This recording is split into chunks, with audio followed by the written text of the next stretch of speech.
Hey, what's up, everybody? My name is Andrew Davis. My good friend Keenan is here.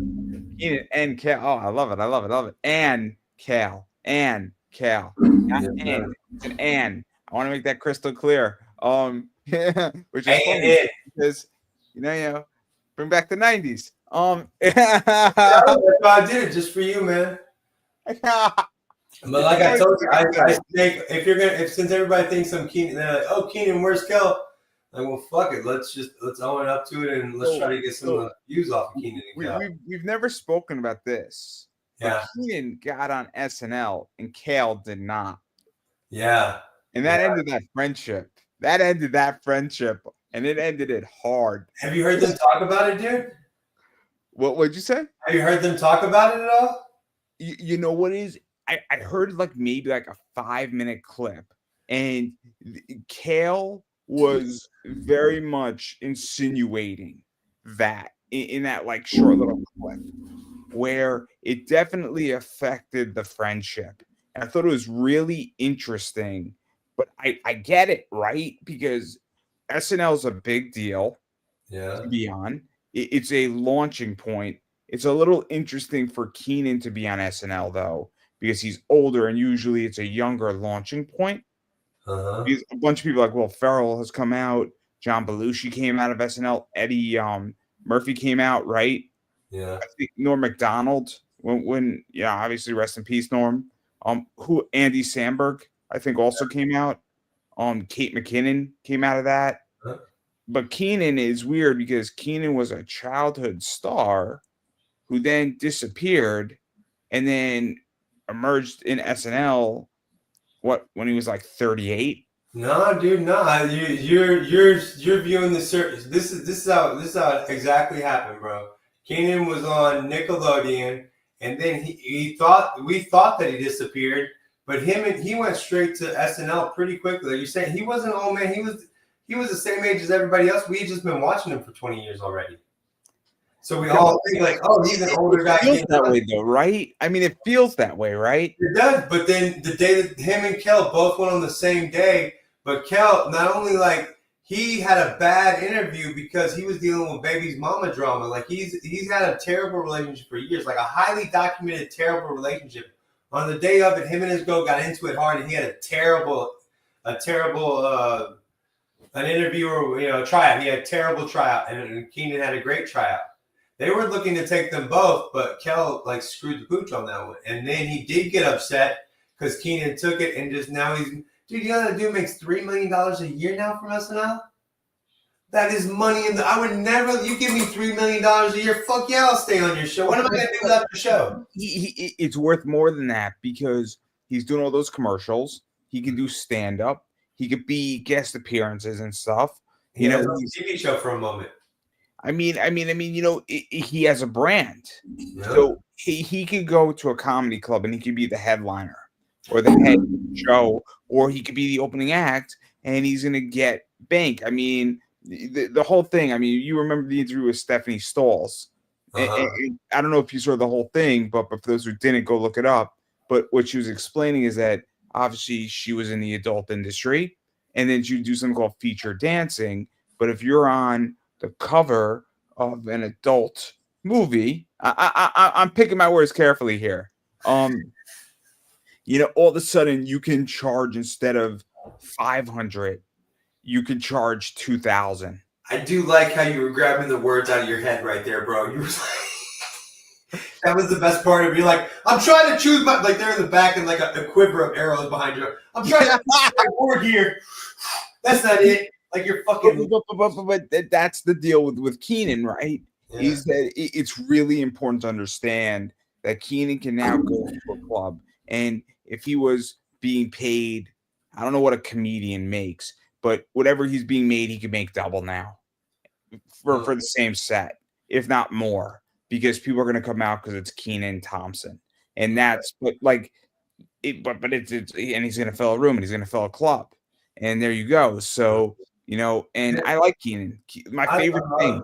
Dude, we've shared the same name my entire fucking life, man. Like all the time I'd be, hey, Keenan, where's Kel? And I'm like, well, my best friend is a skinny black dude. So and like, for real, my best friend was a skinny black dude. I'd be like, that's kind of fucked up, guys. I'm right here. It's kind My of. first girlfriend was black. She was great. Huh? My first girlfriend was black. She was awesome. That makes you not racist. No, I'm fucking with you. I'm joking. Yeah, I love black women. I have a joke. When I brought her home, joke is I was with this black woman. We had like a one night stand. She wouldn't really kiss me. It's like trying to kiss a hooker or something. Like she was just like no tongue, like kissing your sister and shit. But like boobies are out, shit's going down, right? And so the next day, I asked my coworker. And I said, "Yeah, I was this girl last night. She wouldn't kiss me." She's like, "Was she black?" I'm like, "Well, yeah, but I don't know what that is. I don't know what the fuck your mouth's been." I'm like, "But my penis is about to go inside you. Like, I understand that. Like, maybe." Like I'm trying to get a deep and heavy makeout session like the first day, but I'm about to like have some sex. It's interesting. So my parents are liberal, right? And they were ecstatic when I brought home a black girl, not because it's a race thing, but because they knew I wasn't gay. Thank goodness he's not. I'm sure my parents had doubts. And speaking of which, welcome to the show, everybody. This is Last WWE Tonight. We've been talking about other shit for 20 minutes. That's how I open every one of my shows. I just start talking and then I like act like I forget. Oh, let me do the psh. Here you go. We need to get if I make us a theme song and send it to you, can you play our theme song for us? Like I'll make us a little video theme song and I'll send it to you. I can't play it from my end. You can have an opener. You can have an opener. Well, I'll send you the opener for it because I make little videos and stuff. But since you're the one in control of this, I can't play it on my end. You know, I can't. I'm not the boss on this one, guys. Fucking Mecca he's a douche about it, guys. I'm sorry. I wish he could be better. But now, Mecca, I want to thank you for coming back through and it's been a couple weeks since we did this, and people literally ask me like, "What happened to the rest of the show?" Thanksgiving week was crazy. The week after that was just not. I wasn't there. Just a lot of shit was going down in my life, and nothing bad. It was just I was running around this way, that way, upside down, and then I think last week I don't know if it was me or you, but shit happens. It was me last week. I think I fell asleep in my chair. Like I was like, "Hey, can we do it here?" Because I was waiting on my kid to fall asleep because Dude, it's always a crapshoot if he's gonna fall asleep on time or not. Like it's always like if he wants to not fall asleep, it's like okay, my life is fucked for another hour. My bad, dude. But I was sitting in my other fucking chair, like in front of my TV screen. I wake up at like 3:00 in the morning, sitting straight. I'm like, what the I hate that feeling. It's like you feel like you just got raped or something. You're like, what? Oh shit! And I'm not. It's not like I was drunk. I just fell the fuck asleep. It's like and then you're trying to figure out to be like looking around, like, oh crap, is it 6 a.m.? Do I have to get up and take my son out the door? Do I have to do this? And then it's like this whole. You ever have the feeling that you wake up and you feel drunk, but you haven't had like alcohol in 4 days? No. Well, I always had that because with MS, they say I'm not drunk. I have MS. I always walk like getting drunk. That's why I smoke the ball, dude. Like I'd rather have the devil's lettuce because I don't feel like I'm always on the devil's lettuce, but I do a lot of times feel like I'm drunk. Like sometimes I get not the spins, but like if I lean my head back too far and close my eyes, it'll feel like everything kind of spinning. I have to remember not to do that. And I like last night. I at my Christmas party, I had 3 beers, and then I got home. I waited about 4 hours, and then I had just like a strong Dr. Pepper and Jack and Dr. Pepper. I'm now at like I fall asleep after the Rams, which were first the 49ers. I made good money on that game, but oh my god, that game was horrific. Oh my god, there was a million things that would have been better. Real quick, who's your favorite WNBA star? I'm a big Angel Reese fan. Who's the Caitlyn girl or something? Who's the new white girl that just became a star like this year? Oh, Caitlin Clark? Yeah, that's it. She was on like my son. It was like some Google video, year-end Google review or something. We were watching it, and my son's like, "Oh, she's a really good basketball." I was like, "Yeah, I'm talking about homeboy Andrew. I don't know anything about this woman's shit." I mean, again. My I like Caitlin Clark. I like the WNBA, but I like it for a different reason. It fits into my investment portfolio, and there's money. I bought a $4 card that I sold for $120 a piece. And I sold like 10 of that. That guy, I swear to God, I thought she was. I like it for a different reason, pussy. I'm sorry. You take $40 and you turn it to $1,200. How can you challenge?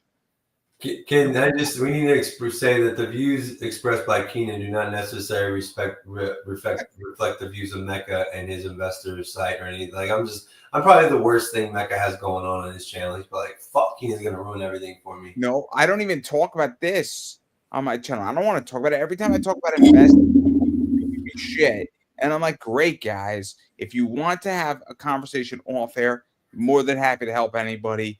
But I'm done doing it on air. I'm done doing it on air because, again, I want to help people who want to be helped, and I don't want to be criticized in the sense, and I don't want to be challenged publicly for stupidity, right? So if you think my idea, there's a difference between having a discussion about an idea and challenge something because you don't like me. So, Right. so if somebody wants to have a private conversation, I'll spend hours helping somebody learn how to invest and become financially independent. But I don't want to do it on air anymore because I don't think that's the most productive use. I don't. It probably isn't, man. It probably isn't. But anyway, bro. So we should probably talk about wrestling. Let's do it. Let's talk about some wrestling, man. We're coming up on. All right, I just want to make this one point, dude. I don't like why do we need a women's Survivor Series? And I'm not saying, but why are War Games? Why do we have to do it the exact same show? Why couldn't it be like Royal Rumble or something like that? And then we all of a sudden, hey, we're gonna have women's War Games today. I want to challenge you, right? Yeah. I don't think I agree with you on the Elimination Chamber, right? The Elimination Chamber, we don't need a men and women's Elimination Chamber on the same show. We don't need that. What we do need is that I do think on the same show we need a men and women's Royal Rumble. I agree there, and they're like the main four shows: SummerSlam, Royal Rumble, WrestleMania, Survivor Series, kind of. But it's gotta if it comes out naturally. That's what that's the worst. But like Survivor Series felt like it was kind of natural for Survivor Series, Bloodline Old and Bloodline New because that kind of worked out. We're having that. That was great. That was great storyline in which that great. But the match. The women's one was completely manufactured and just felt like, what the fuck? I agree. I thought the women's match was actually more athletic than the men's. But what'd you say? You're right. It was athletic, but pointless. Like there was no story. There was no story in the women's position. And the coolest moment it was what happened last year with Io Sky. Her putting a trash can on, going off of it was just fun. And Tiffany Stratton doing Tiffany Stratton thing, figuring out who she wants to pin was great too. Like that they didn't. I would have loved to see her like pin someone somehow, but I feel so bad. Like the poor ladies underneath that fucking trash can, they're just gonna get clobbered. Like, and they just know they're gonna get clobbered. And fucking Io Sky's inside that shit just flips. She has no idea what's going the fuck on in it. She's like, oh fuck it. See, it would have been really, really interesting if Tiffany Stratton turned on Nia, right? Yeah. Because now she pins Nia Jax, but is the match over? Or what do you do now? Is the match over? No. Or is the match still going on? And then Tiffany Stratton theoretically could go and pin Rhea Ripley. The Survivor Series match would still go on. If Tiffany Stratton would have claimed I also wonder like would she have needed another because they always walk down with a different referee. Would she have needed a separate referee?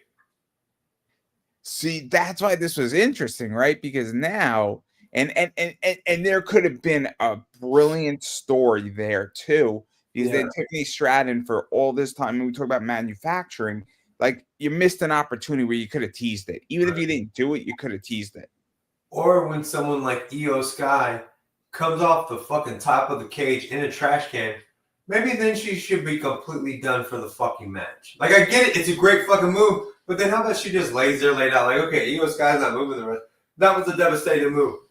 Her and two other women aren't moving the rest of the fucking match at all.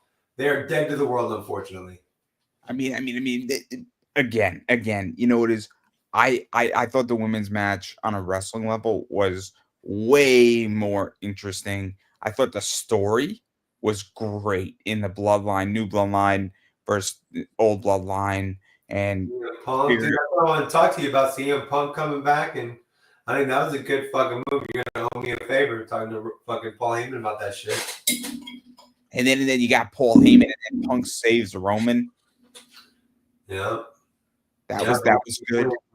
When CM Punk just blasted right past Roman Reigns, I mean, definitely it was less athletic, but it was more believable. Like the entire fuck, and then when they took him out at the end. And fucking Solo's, it's like that end of the fucking gangster movie where the gangster that pisses you off, everybody underneath him is shooting the fuck out of that.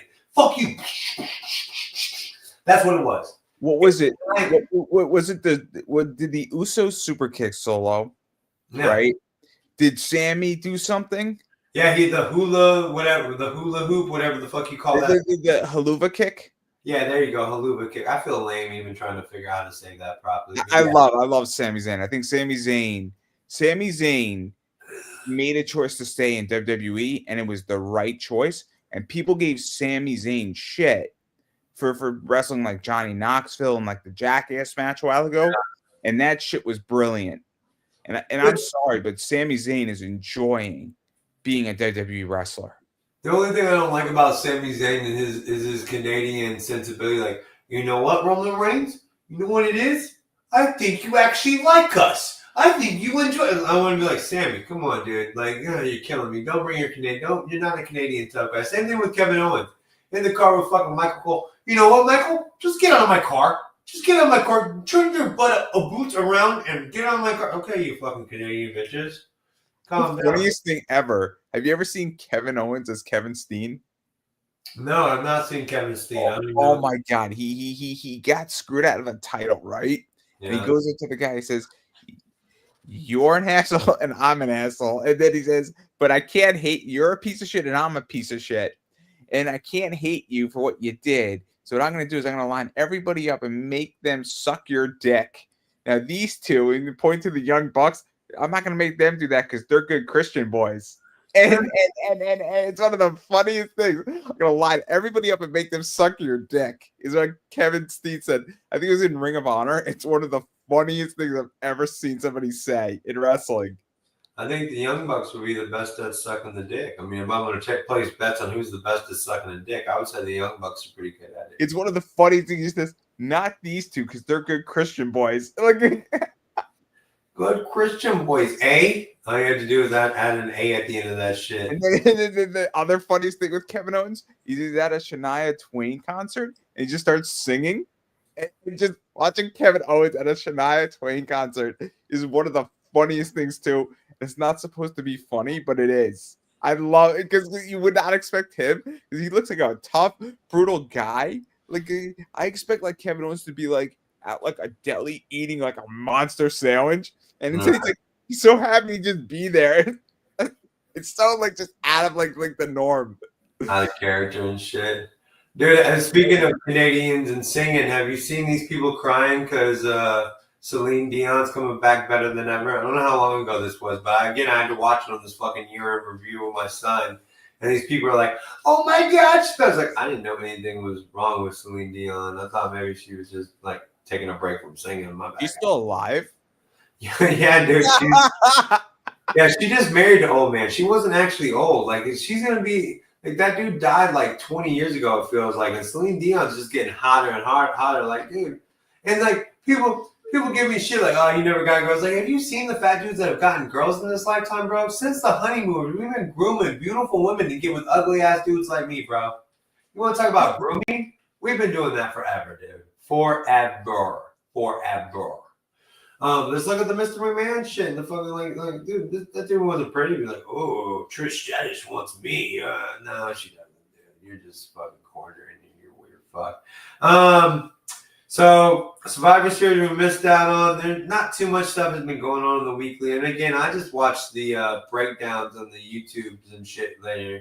You know, I definitely don't tune in. Finally, I mean, Shinsuke Nakamura beat LA Knight. I was actually, and he's finally not like when they first brought him over, I was like, "Who? This guy's fucking lame." And I was totally Jim Cornette about this fucking situation. But then the LA Knight match came, and he like completely just took care of business. Like that's what I'm talking about. Shinsuke, do that shit, my guy.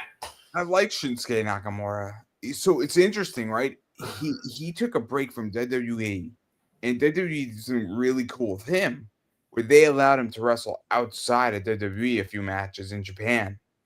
I forget who he wrestled, but he wrestled somebody's retirement match out in Japan, and WWE was like, "Yeah, we're gonna let you do that," which is super cool. Yeah.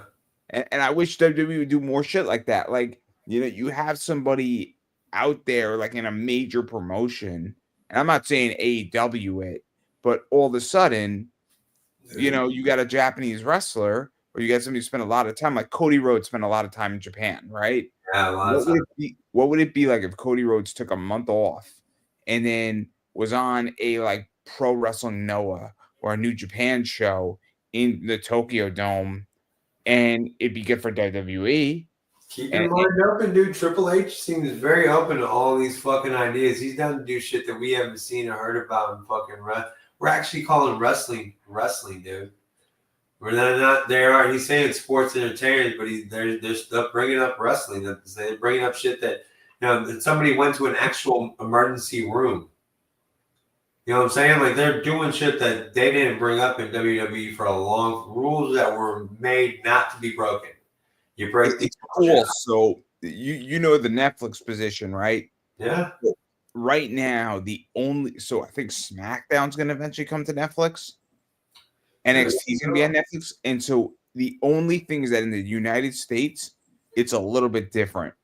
But January 6th, 80% of Netflix users worldwide are going to have the whole WWE library.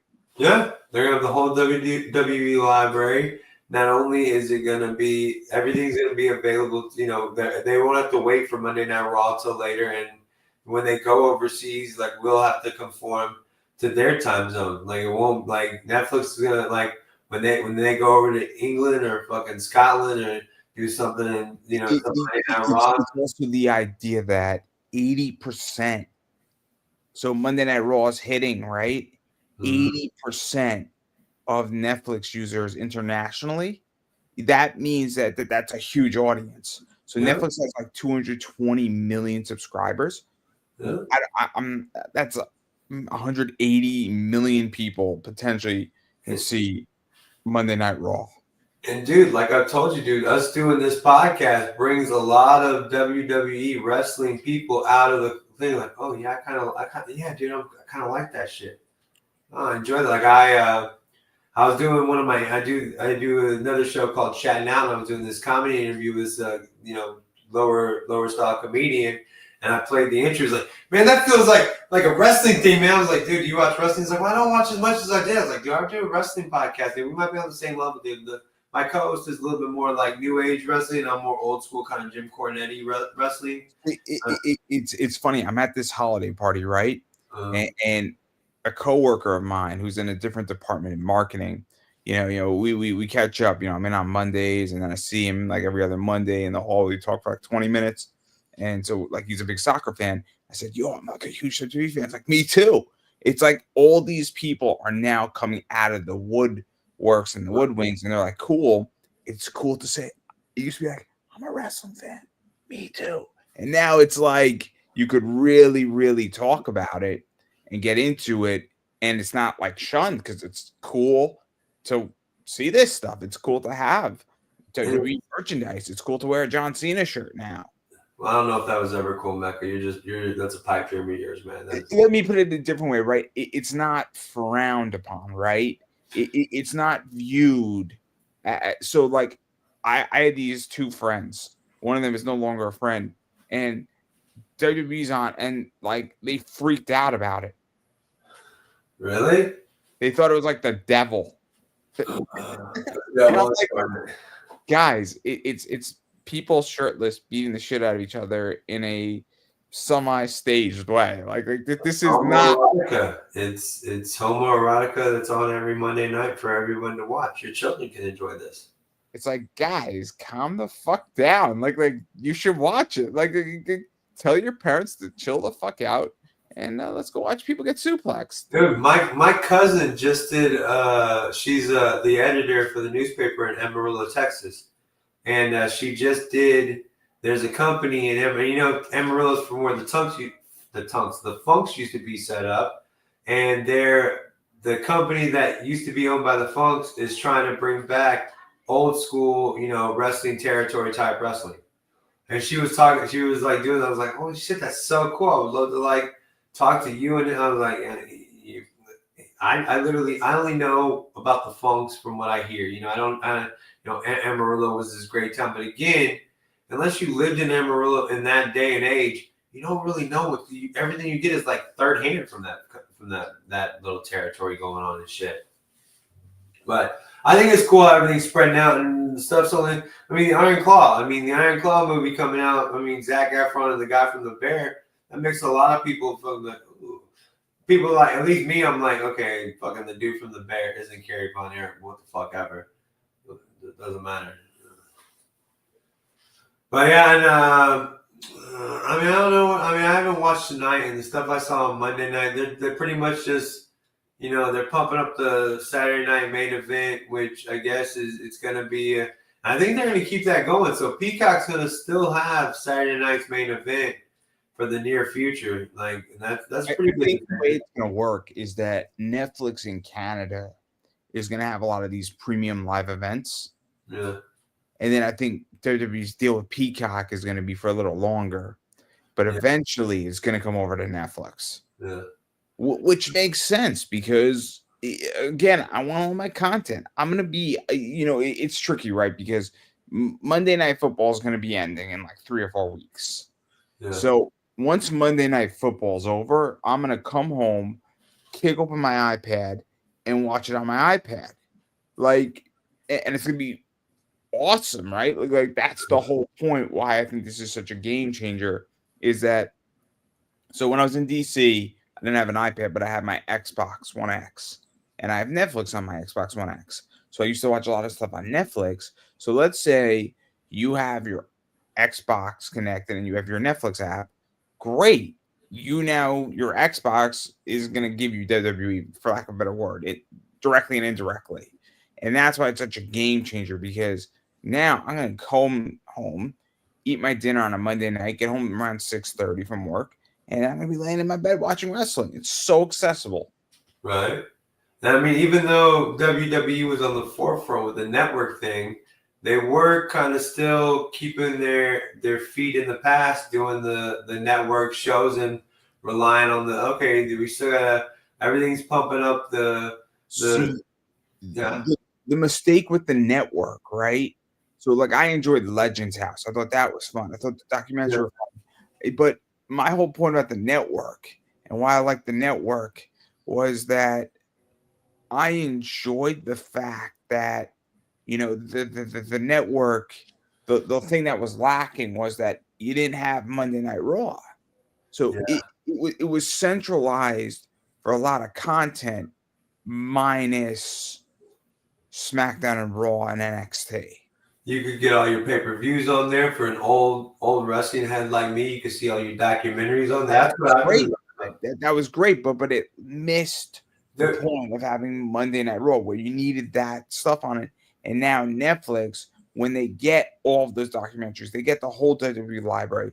You could go back and watch 1997 in my house, all of a sudden, or you could watch, what was it, Trish Stratus and Lita versus Stacy Keibler and Tori Wilson at, when WCW versus WWE. Did you ever see the wrestling roundtable that they did on it was like on pay-per-view? It was like what was it? Was it on pay-per-view or was it the network? It started out first on pay-per-view because I caught it one time out of the blue on I was looking up something and I saw coming up roundtable and I looked at the thing and it's fucking Jim Ross, Dusty Rhodes, what's his name, Michael P.S. Hayes, and they're all sitting around smoking cigars talking wrestling, or Teddy Long saying it's not Black History to me, it's history. This is history because it was like a Black History Month thing, But it started out on pay-per-view because they thought, oh, we're gonna do a wrestling channel on pay-per-view. We have to pay to like see these documentary type of things, and it was like these four or five guys sitting around talking. It was great. I loved it. That's what I want. There needs to be a spot for like old heads like me, like '90s kids that enjoy old wrestling, that want to see the documentaries. That I mean, I love interviewing older wrestlers. yeah. Like I really enjoyed interviewing the Bushwhackers. Like it was cool to talk about this stuff and But talk they about. were able to be themselves, right? When they talk to you, they were able to like use a curse word if they wanted to, or maybe spit, or do whatever, do whatever a bushwhacker, do whatever like came naturally to them.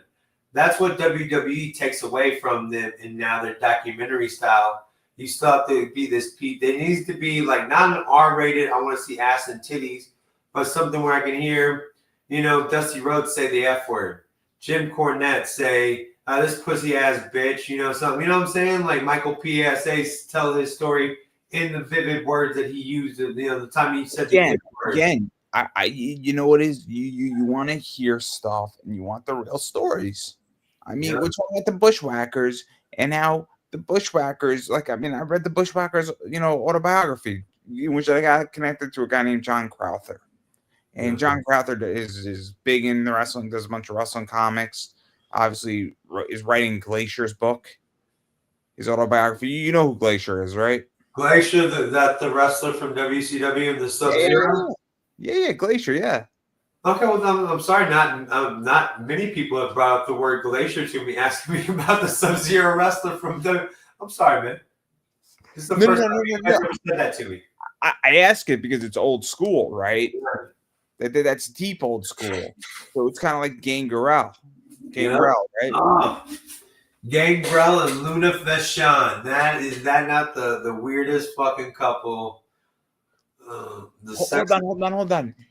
Who did you just mention? Gangrel and Luna Vachon were like boyfriend girlfriend like a long time. Is Luna Vachon is her son Van, who was on Hell's Kitchen? Yeah.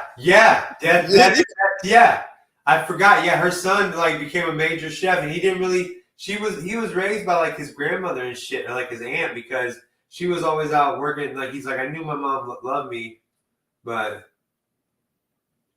she was never around. He's interesting. He's an interesting chef. Yeah, I mean, coming from that world. Shit. He tells stories like his mom would come and see him, like maybe once or twice a year, bring a big time fucking wrestler with her or some shit, and she'd have come in like she would like start with like, oh hey, how's it going? And then all of a sudden like, so how are you doing, sweetheart? Like it was like two sides of like you see like interviews like that. I think I saw the dark side of the ring with her. Like he was being like candid, like it was like two sides of the. Like, I knew she loved me. I knew like she was the best that she could for me. She wasn't technically ready to have a baby when she had me. Wasn't technically she didn't want to be with the dude that she had me with, and she wasn't really ready to be like she was gonna be a wrestler. That was her dream, being a wrestler, being on the road. And I accept that, and I accept who my mom was. That's pretty cool. I mean, it sucks that he's built his own lane down that way, Oh yeah. No. It's so fascinating. It's so fascinating. So you say you listen to some podcasting. I do want to point out that on the voting on my channel today, we came in second place to Not Sam Wrestling on my channel. So I mean, when it comes to wrestling podcasts, we're second to the number one podcast. I'm just saying. Yeah. It's funny, right? So apparently somebody who is somewhat of an enemy has decided to start their own wrestling show, and it's directly, and I'm gonna just state it, is that it's because probably you and me. Oh really? Yeah, dude, I'm in a beefing type of mood. You want to beef with somebody? Let's do it, man. Oh no. I'm good for you. I mean, which means that you're watching me and I'm living rent free in his head. So there you go. So I'm living rent free in somebody's head, and they wanted to start something because they like what we're doing and they want to do it. and they're not doing it where my friend Michael Larkin does a wrestling podcast and does the LFC podcast. And Yeah. he does it because he wants to do it. He didn't say, "Oh, I'm going to go copy somebody." And I know these two individuals are copying me and you. And Right. here's the reality: is that we've been doing this a while now. We've been doing this for over a year. We're No, keeping I think it'll be a year on WrestleMania. I think after WrestleMania was our first podcast. I think, was it? No, WrestleMania 39 was the first one. Was it? Yeah. I thought it was the final boss, The Rock shit. I thought that's when I was like, dude, I gotta talk to somebody about this wrestling bullshit. No. We didn't do last year. We didn't. I think we purposely punted both nights because it was going to be too much if we went through both nights at the same time. Dude, I think you're right. I don't know. It's been a while, dude. There's a bunch of fucking episodes of us, but yeah, I get it. But again, my whole position is that I don't care. Great, copy me. I welcome competition. I welcome it because it's only going to make me better. It's only going to make me more successful. And the difference is that you and me are on two channels and they're just on one. And real talk, dude, imitation is the best form of flattery. The guy I'm beefing with right now made himself like an AI image of himself, but bald. And I was like, bitch, that's low budget Keenan Press right there, motherfucker. Like, what do you like? I understand, like, take from me, dude. Like, he's even like trying to like, and I get it, like even if like Uncle Filthy or any of the people that I beef with call me up today and ask for any type of advice, I'll give them that advice because I'm not intimidated by anybody else's success. Your success is like, I know there's other YouTube channels out there. I know you're going to go, well, I'm not on 24 hours a day. So it's funny, right? I was watching Stevie Richards. We go back to this about wrestling stuff. And what Stevie Richards said, and this is really important, this is the best piece of advice I can give to anybody. It's not about what you make. It's about what you save or invest. Obviously, we could, and I don't mean to, and where I'm going with this is that Stevie Richards was explaining how he was making half of what top guys were making in WWE. And he's like, I now have more money than they do. How is that possible? Because I budgeted, I saved my money, I invested my money, and I lived responsibly. And you know, great, you're making 200,000 in WWE, and you go out and buy an $80,000 car. What the fuck are you doing? Right. You don't know. Yeah, you're on a 3-year contract, and you might make 600,000. Sure, that's great. You might have a pretty good guarantee. But what happens when that money runs out? What happens when WWE says, we don't like you anymore? You know. We did not talk about this beforehand, but that's a great fucking transition, dude. Because that guy right there, Stevie Richards, is constantly popping up on my YouTube channel. Him and Dutch Mantel, and that's what made me think about like, all right, let me talk to Mecca about because every wrestler has a fucking podcast now, and Stevie Richards is like, okay, I don't really care. I never gave two shits about Steve Right to Censor. I never cared about that shit too much. The Blue Beanie or whatever that shit, like I never cared. But then like his podcast keeps popping up on my feed, and I check out. Like, you know how you scroll across a YouTube, a channel, like you're going through, and like you're talking for 2 seconds, like, God damn it, I'm kind of interested. God damn it. So smart. He's so smart. So podcaster. He's really good at what he does. He's a good podcaster. And I like Stevie Richards because I feel like he doesn't speak arrogantly, but he just calls it like he sees it, right? And the way I feel about Stevie Richards is that he's going to tell you what the wrestling world looks like. He's going to tell you, he's going to explain things, and he's going to give it to you straight. I mean, the fact that he says, I have more money than people who were making 3 or 4 times that I was making, and how the hell is that possible? Like, he's even surprised. Like, he's like, and again, I watched the match, and I know Anthony Green, who was August Gray in NXT for a while. Yeah.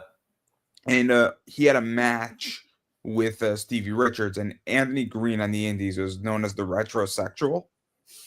So Anthony Green would come out with like the Zumba pants that you would rip off. He would come out with like shades. He had the platinum honeys with him. He's a fantastic wrestler. And I asked him on my show because I've interviewed him twice. And I said, and he explained something to me that was a very cool interview. He said, I could either be a champion or I could be a really wealthy wrestler. And, it was an honest opinion. And Anthony Green is great. Yeah. But like he had a match with Stevie Richards, and Stevie Richards came out as right to censor. And then what happened is that Anthony Green handed him a Snickers. And then he ate this thing. He said, "Give me 10 minutes." And then he ran to the locker room and chased the pee. Like, it was great because Anthony Richards was going through wrestling all these legends on all these indie shows. But the fact that Stevie Richards knew how to do that is why I like Stevie Richards, because he knows how to make a joke and have a fantastic match. And then there's like a 10 count to him to get back in the ring. It was great. The whole thing was great. Well, he's like, and he even like, claim to fame. He's like, I'm a jobber that made really good money at that shit, and like I could never like break the ceiling, but I had a job for like 20 years in the wrestling business, like in the biggest wrestling companies around, 20, almost 30 years. And then he started going to the Indies, but he just kept banking it. And he went to Impact. He went to TNA, and he was Dr. Stevie Richards. And I mean, shit like that, that's money in the bank, dude. Like that's impressive. That's good shit. And I mean, I don't know that guy's name, but whoever the English dude is that's taking on like the who's that fat guy that does like the wrestling podcast, with Bruce Pritchard and shit. Who's that? Conrad Thompson. He's like the English Conrad Thompson. He does a podcast with Dutch Mantelli, doing a podcast with Stevie Richards. It's like Nigel McGuinness. I guess I don't know his name. Dude. Nigel McGuinness. Oh my God, Nigel McGuinness. Well, what a monster Nigel McGuinness is. He was on what was his name in Impact? Desmond Wolfe. That was good. As Desmond Wolfe in Impact. Right. You're telling me the little skinny guy that's interviewing Dutch Mantel and Stevie Richards on their podcast, like the host, he was a wrestler? I'm not too sure. It might not be Nigel McGuinness. I don't think so, because he doesn't like, when you looked at him, I mean, he doesn't look like a wrestler. I mean, like, no offense, Mecca, but he kind of like looks like I could be thinking of somebody else completely. I don't mean like, oh, you look like a weak bitch, but he looks like a podcast host. It's probably not Nigel McGuinness, but again, I'm not. I know who you're talking about. I just don't know the name. Right. I mean, he's a good podcast. I mean, in wrestling I remember when Something to Wrestle About was like. I remember when I started. Like, I heard about that, and I loved that wrestling show because old school wrestling shit is my jam. Like, when I found that podcast, I literally just put it on YouTube every night. Put it on the Something to Wrestle About shit and just went through like every episode they had, listened to every stupid thing they had over and over again. And now it's kind of like most things, like it runs a course. At least for me, I'm sure I'm going to run my course with my people. That's why I never get mad at people that like leave or come back or anything. Like, you got a life. You got to understand what goes on. The thing is that's the whole thing with those people over there. And I left. They didn't understand that sometimes, and I have a friend who explained it to me really well, where I'm on my own fucking track, right? Yeah. I'm running my own train, and my train goes, sometimes it doesn't go, sometimes we take a left turn, we take a right turn, sometimes we just go straight, sometimes we stay in the station. Yeah. But if you and our trains could be going side to side, but then maybe you want to take a left and I'm going to take a right. And then maybe somewhere at a crossroads, we'll catch up again and we'll link up again for a little bit and we'll run for a while. And that's how every interview goes. That's how businesses go. That's how partnerships go. I mean, theoretically, you're the longest partnership I've had in any business sense with anybody. What's up, you, Mecca? We haven't done shit either, man. Fuck, we suck, Mecca. We better get on the ball. But the idea is that the trains are running parallel. But again, I'm going my own way, right? I'm not. So I understand when somebody doesn't want to be or associate with me anymore. I don't take it personal. Really? I understand that it's business, and I understand that doesn't mean in the future. And even with the people who are potentially copying our show, that doesn't mean that somewhere in the future business can't be done. It just means that for right now, we're not running the same course, and they didn't understand that it's time to veer off. Right. And it's not personal. It's a business decision, and I want to go a different direction, and you want to go your direction, and you should say, okay, maybe somebody's going a different route. Maybe they want to go into new land. Maybe they want to do something different, right? And that's just it, right? But you said it well. Where like I don't have beefs with people who say I don't want to be part of what you're doing. No, I only have beefs. I have beefs with people that don't say that. That's what the ending of it is. But okay, just say it then. We're fucking men, dude. Just like with that Uncle Filthy character when he first came over and he bounced. Whenever he thought that what happened, like because he said he came over here and he thought that we were making fun of him in some way. I'm like, okay, well that's fine. Then say that to me, and I can either say we weren't making fun of you, I promise, or I can say, yeah, you're right, we're making fun of you. This is all a big joke. Peace out, dude. Or we can just be like, all right, man, and you can be like, hey, man, it wasn't what I thought it was gonna be, man. I'm good for it, and that's fine. But say that to me. Don't just fucking dip out and ghost me like I'm some woman that you don't want to talk to ever again. Because that makes me feel like a bitch, and that brings the tiger out with my claws. Oh no, I'm not gonna take it. I'm the opposite. I'm like, okay, I don't know what to do anymore.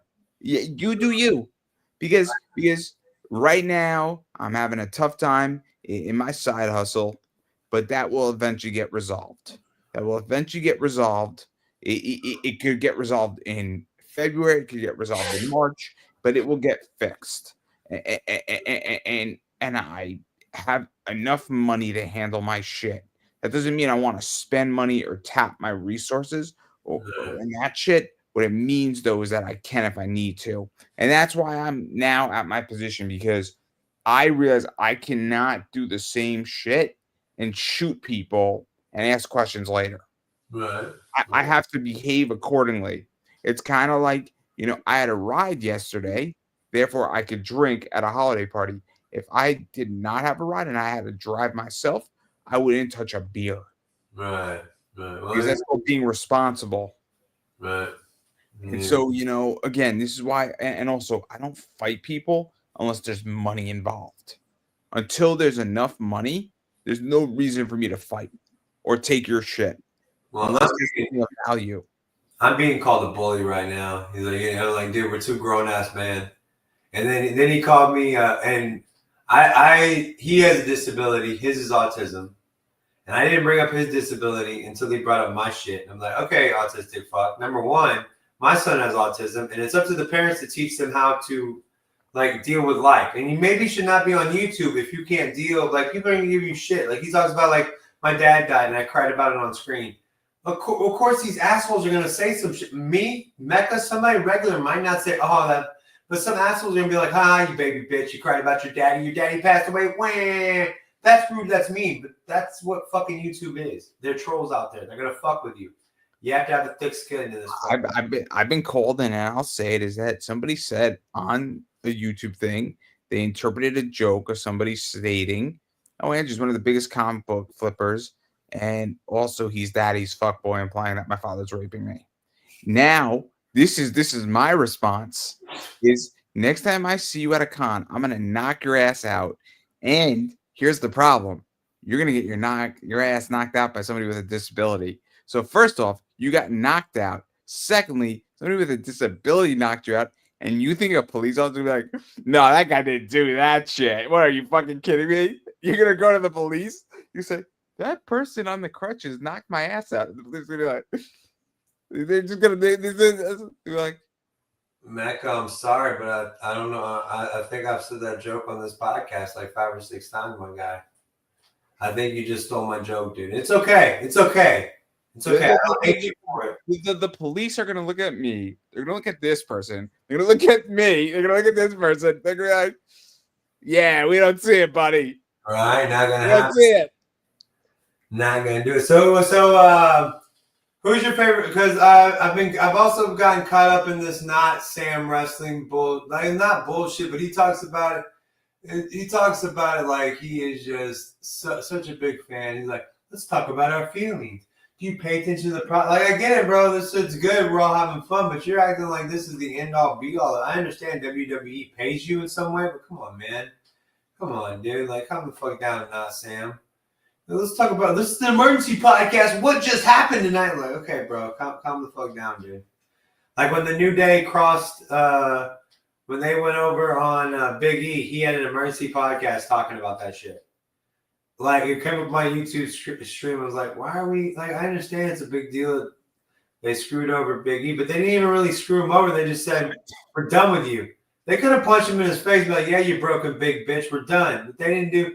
It was kind of like a last minute type of thing. Because I guess that other new guy they brought in wasn't really cutting the mustard in some way. This is what I think. I think that Big E is clear to wrestle.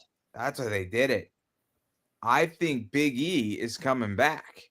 I don't think that they would have screwed over Big E and crossed Big E if there wasn't going to be a match. So because if Big E wasn't cleared to wrestle, I think they wouldn't have done this storyline because I think that's what they're setting up. Because it's going to be fun because remember, Big E was a WWE champion. Big E had a somewhat shitty title run. Yep. But he is a WWE champion. And who is not a WWE champion out of this group? Oh, yeah, that's right. Xavier Woods. So now you could get Kofi Kingston, someone out of that. And then you have the issue where the comeback for Big E is teasing Xavier Woods about that. And then you could also bring up the Soraya adult video if you go to Netflix. And you can start figuring out how to do that shit into a jab at Xavier Woods because there's no ratings on Netflix. Well, I mean, because wasn't there a third guy that they brought up in New Day that they were trying to get over, but it just wasn't working out? It could be that, but it could also be that now that if you have Big E on the opposite side, you could bring somebody up and something could work. We'll see. What it felt like to me was that they were kind of playing it to where like Xavier would leave the group, and then Kofi Kingston, at least what I heard on like Jim Cornette. I don't know anything of anything, guys. I apologize, but it seems like Kofi Kingston was gonna go with the new guy. Xavier was gonna leave, and then at the end, this new guy just wasn't working out, and they got rid of him. Like WWE was just like, fuck it. And they said, okay, let's bring Big E on the 10th anniversary of the New Day, and we're just going to pull the curve. I think what it is that they must have – this is plan B or C or D, right? But Big E's probably clear to wrestle. So he might not be clear to wrestle for all that long, or he might not want to wrestle for all that long, but maybe we get one final story out of Big E. I'm down to see Big E not busting out of that unitard. Like, dude, every time he put that unitard on, every other time, it looked like his titties were just coming out that bitch.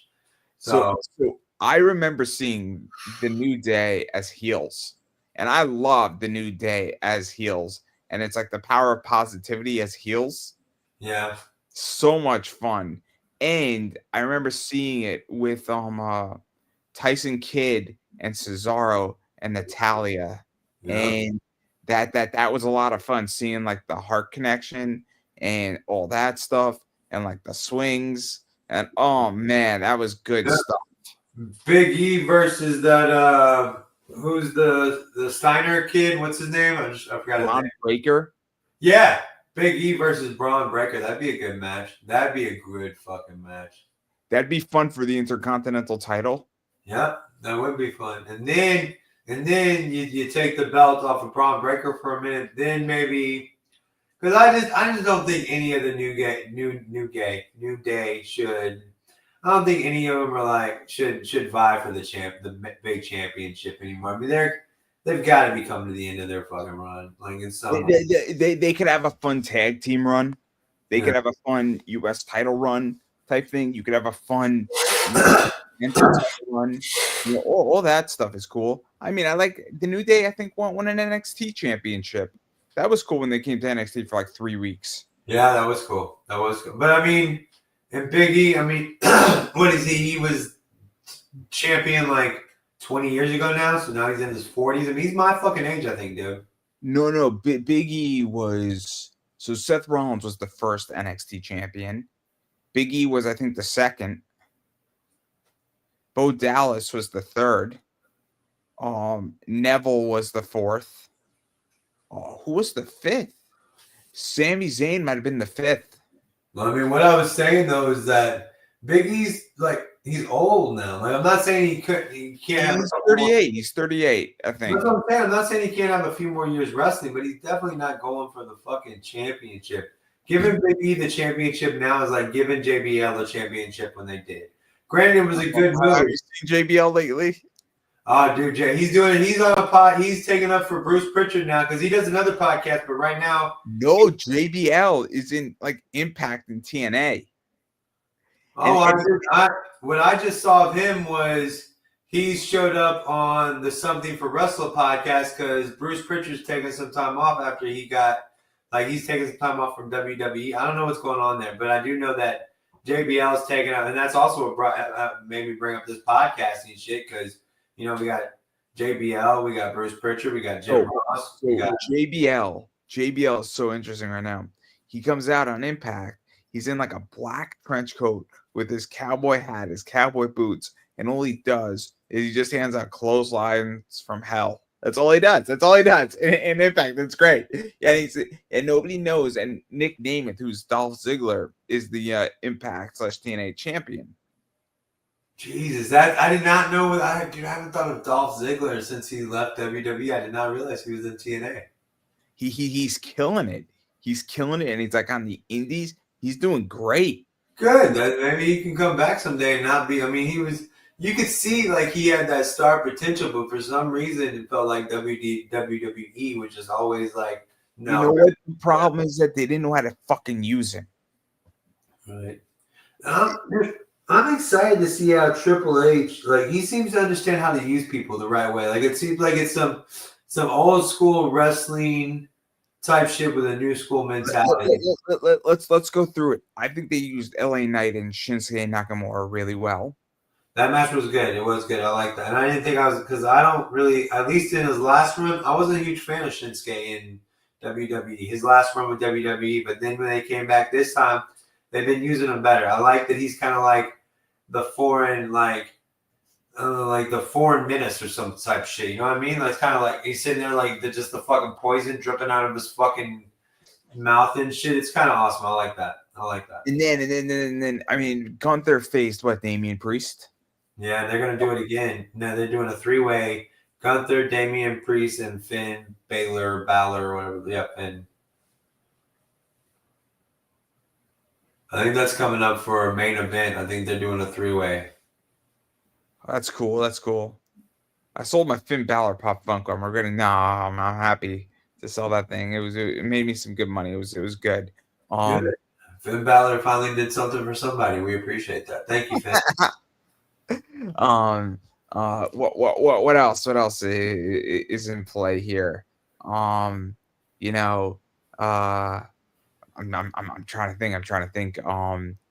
But I liked how they did that match. I like how they did in that match. I like how Finn Balor screwed Damian Priest. That was good. Real quick, before we get too far away, I just had the thought.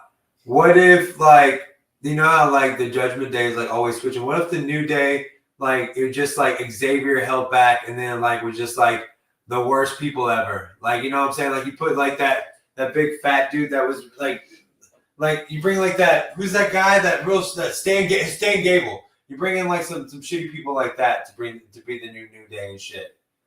That might actually make me laugh a little bit. That might be good. My bad. I'm sorry. Go ahead. My bad, dude. I'm sorry. Oh no! I don't even know what I was speaking about.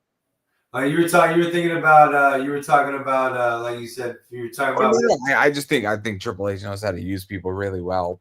Yeah, you talk about what they're possibly going to bring up the next year, and I think this, what they've been doing in the Saturday Night's main event. I think they got Seth Rollins poised to do something pretty well. I like his shit. Like I said, I feel like they're using, general manager security too much. Like, I get it. Sometimes the wrestling goes kind of hard and you need to get some security. Oh, we got to stop this before it gets too bad. But again, I enjoyed like the comedy, and I think they need to do this a little bit, right? Where I think they need like I thought Miz and R-Truth were really good with comedy. Yeah. And it's so like when R-Truth and the Miz were tag team champions, and R-Truth says he wants to take on the Yukon Huskies. Yeah. With Dan Hurley, who's the coach of UConn. It was really, really funny because they were in UConn's, arena for Monday Night Raw. And Miz was like, we can't challenge the whole basketball team to R-Truth. And it was, it was funny because it's R-Truth. It was funny because it's the Miz. It's finally, you could like the Miz, you could like the R-Truth in that situation. But then you also get that serious wrestling. And that's what I think WWE is missing a little bit right now is they need some comedy. Like, I forget who it is. It's Otis and Akira Tozawa, I think. And they're doing like the True Classics, and then they give it to Otis, and it fits Otis perfectly when it really doesn't. And then Otis walks out in the commercial with no pants on. And he's so happy, and he's just like, I finally have a t-shirt that works.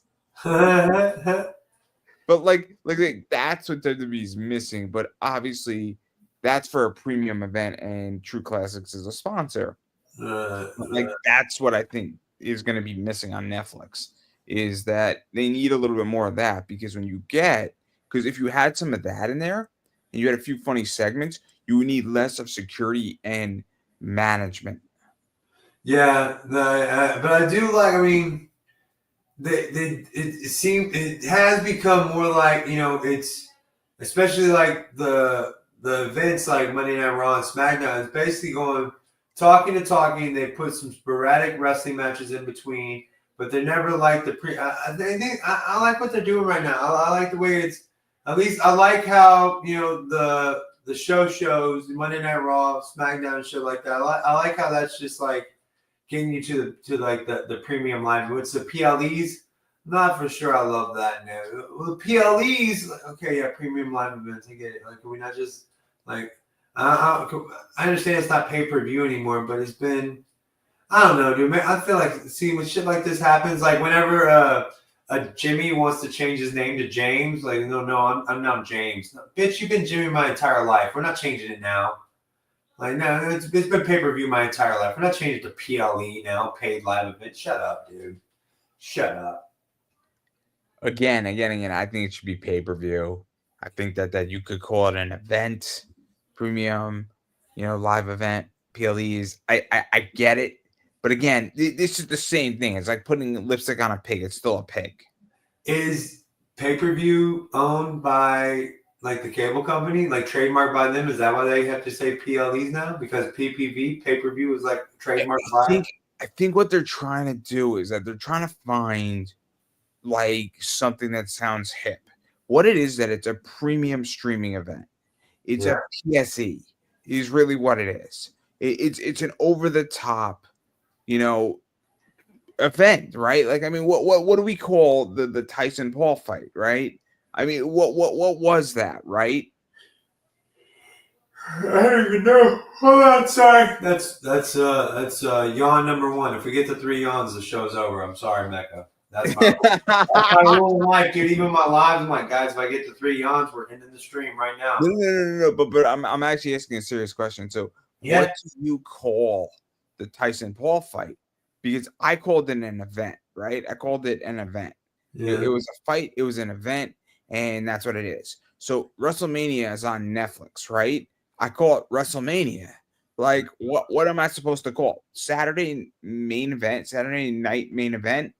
It's Saturday night main event, right? Like what else do I call it? I don't call it a premium live event. I call it the name of the show that y'all picked out because really that shit doesn't even fucking matter. The premium live events do not matter. What matters is that y'all got however millions and millions of dollars you got from Netflix. That's really all y'all have to worry about now is getting paid. Again, it goes back to the thing. It's Sunday night football. It's not an event. It's Sunday night football. Guess what happens on Monday? It's Monday night football. Monday Night Raw. Like the same kind of, I get what you're saying there, dude. I get what you're saying. Like it should be, almost like. It's so fucking stupid to call it a PLE. It's so stupid. the names of their shows, like maybe they quit trying to grab so much, like, you know, Survivor Series. If you call it, hey, we're going. If you just said Survivor Series, most people know Survivor Series. WrestleMania, most Survivor people Series on Peacock, right? know. There you go, right? Like that's how you advertise it. Oh But my god. Put an ad in Playboy or some like High Times magazine, some magazine like that. It says Survivor Series on the cock. I'm not cock. Everybody would fucking. I'm watching that event. I don't give a shit. On the cock. On the cock.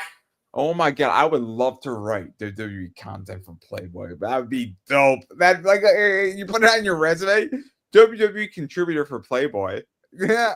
Like I think the fact that we just mentioned Playboy, like just ages of both right there. Do they even do shit anymore? I don't even know. Like, Yo, Playboy's so interesting, right? They like basically created like all these wrestlers say they're published by Playboy. Really, what it is that Playboy created their own OnlyFans, yeah. right? And then all these people say, "Oh, I'm published by Playboy," and I'm like, "Bullshit! You are a bunch of lying people." If Playboy paid me that money I pose on Playboy, I can give a fuck less. Like, Yo, you didn't play girl. that, yeah, I'd be okay with that. I'd be like Shawn Michaels or fucking Burt Reynolds on the front of Playgirl. I love play girl. Ooh, how's it going there? When Bret Hitman are like, not like our champion on the front of Playgirl magazine. That's the funniest thing with Shawn Michaels when he posed for Playgirl. That's so ridiculous. Like, have you seen? He's like, I didn't know.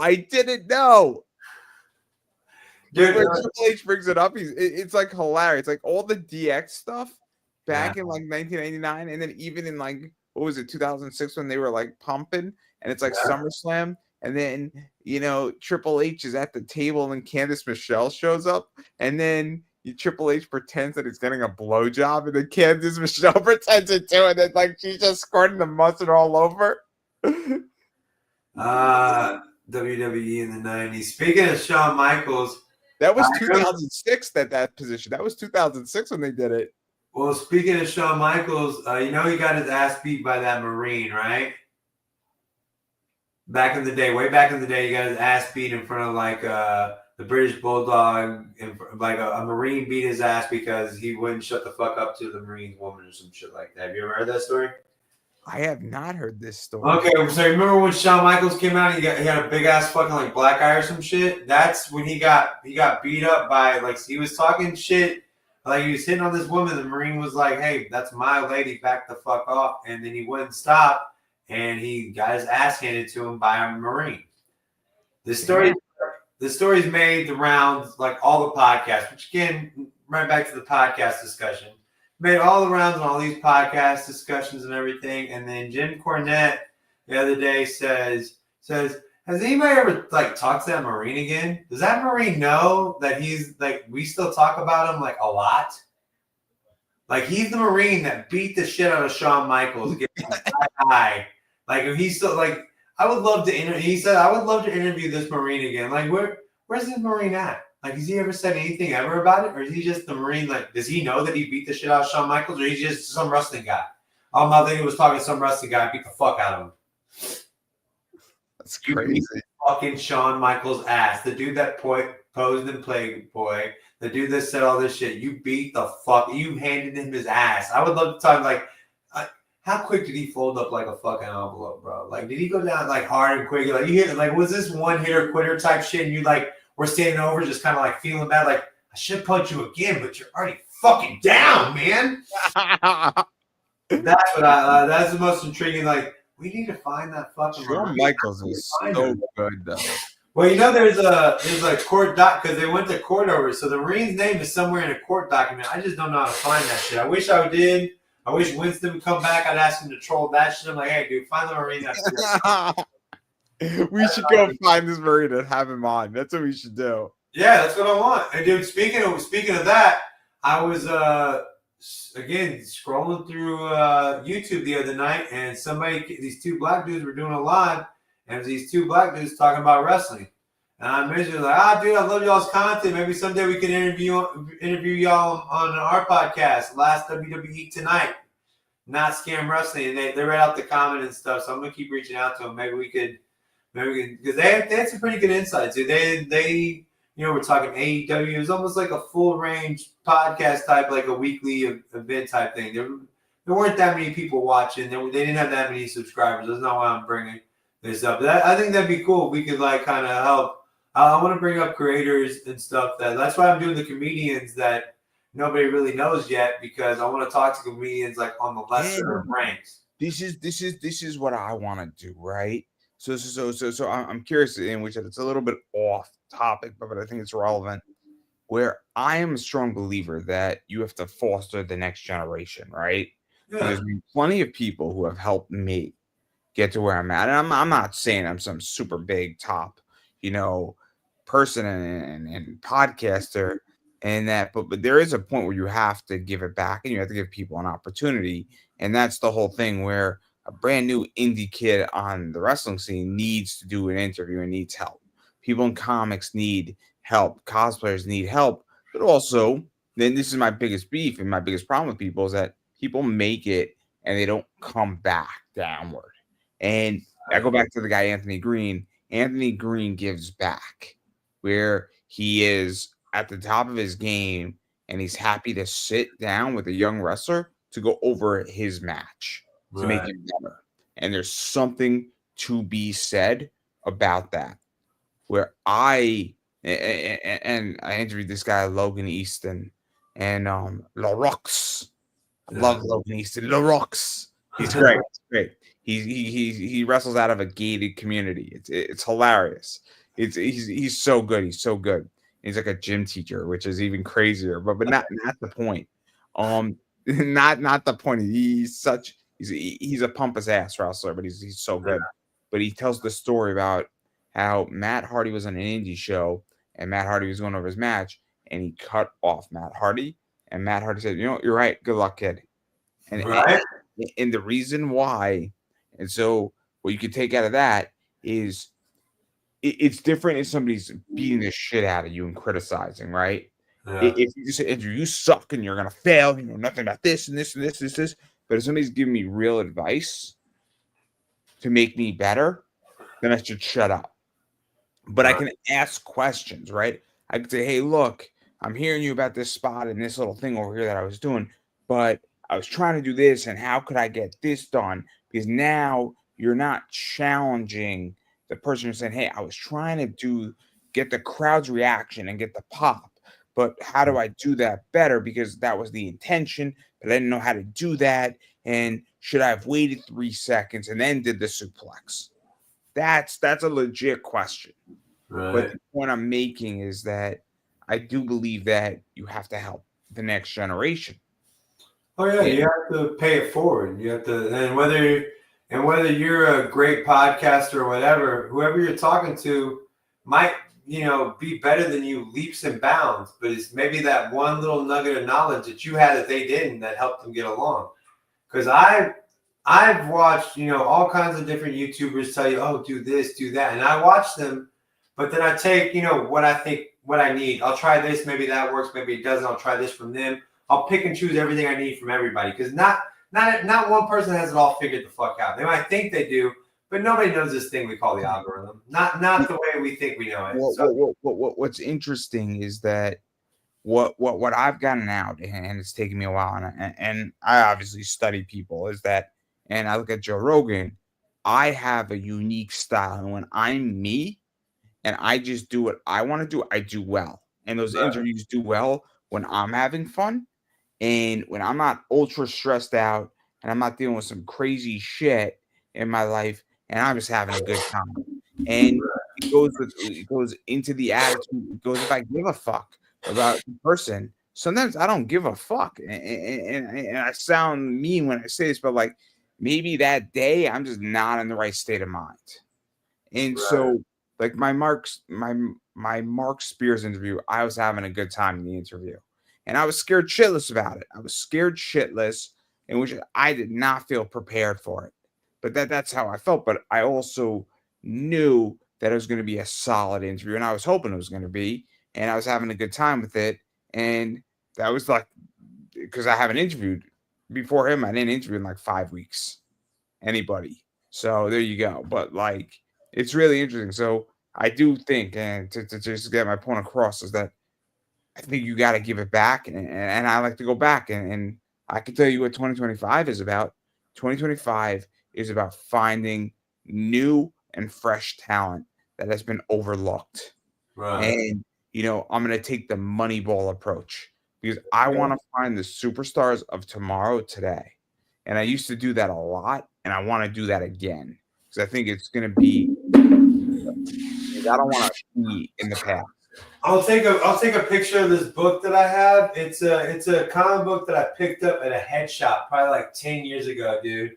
I wanna give you the names of the guys because I can't find them anywhere. So it might not be your type of interview to do because they're like cannabis comedians, like funny, like if you look, it looks like Jay and Silent Bob Strike Back kind of thing. But I just want to add, like, dude, like I caught this at a head shop in Dallas. Like I would like to know whatever happened with you. Like, did you do? I'm not saying I want to interview this guy, but I would just like I've held on to this comic book, the first comic book this guy did under this brand or whatever the fuck it was. Like, so I mean, I don't really want to it might be a good interview. He might have something to say, or he might have just fell off the face of the earth and never got anything fucking done. But I think it'd be cool just for my own shit to find out who the fuck this guy was or is or does or whatever. Hold on. Sorry, I was paying. And again, I do want to stress, like when you see me stretching or shit, it's not because you're boring or something, bro. It's because my back shit's turning.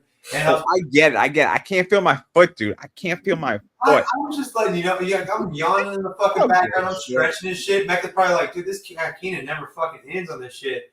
And I was just texting the voice of the internet. She's gonna call in when we get to the end and let us know if anybody wrote any comments and shit. I don't give a shit. So what do you think about this? Yeah. Calling comments on the YouTube show. But what were you saying? My bad. Uh-oh. Did he pause? What do you think about this? I'm out, bitch. Think about this. Let us see your question. Oh, dude, I can't see it. That shit, I have to go all the way up. Hold on. I'm so far back from the fucking screen. Hold on, dude. Like when I do... is that... I feel like you're trying to get you in trouble because this is on your stream, not mine. No, I'm just drawing. I like it. It looks like to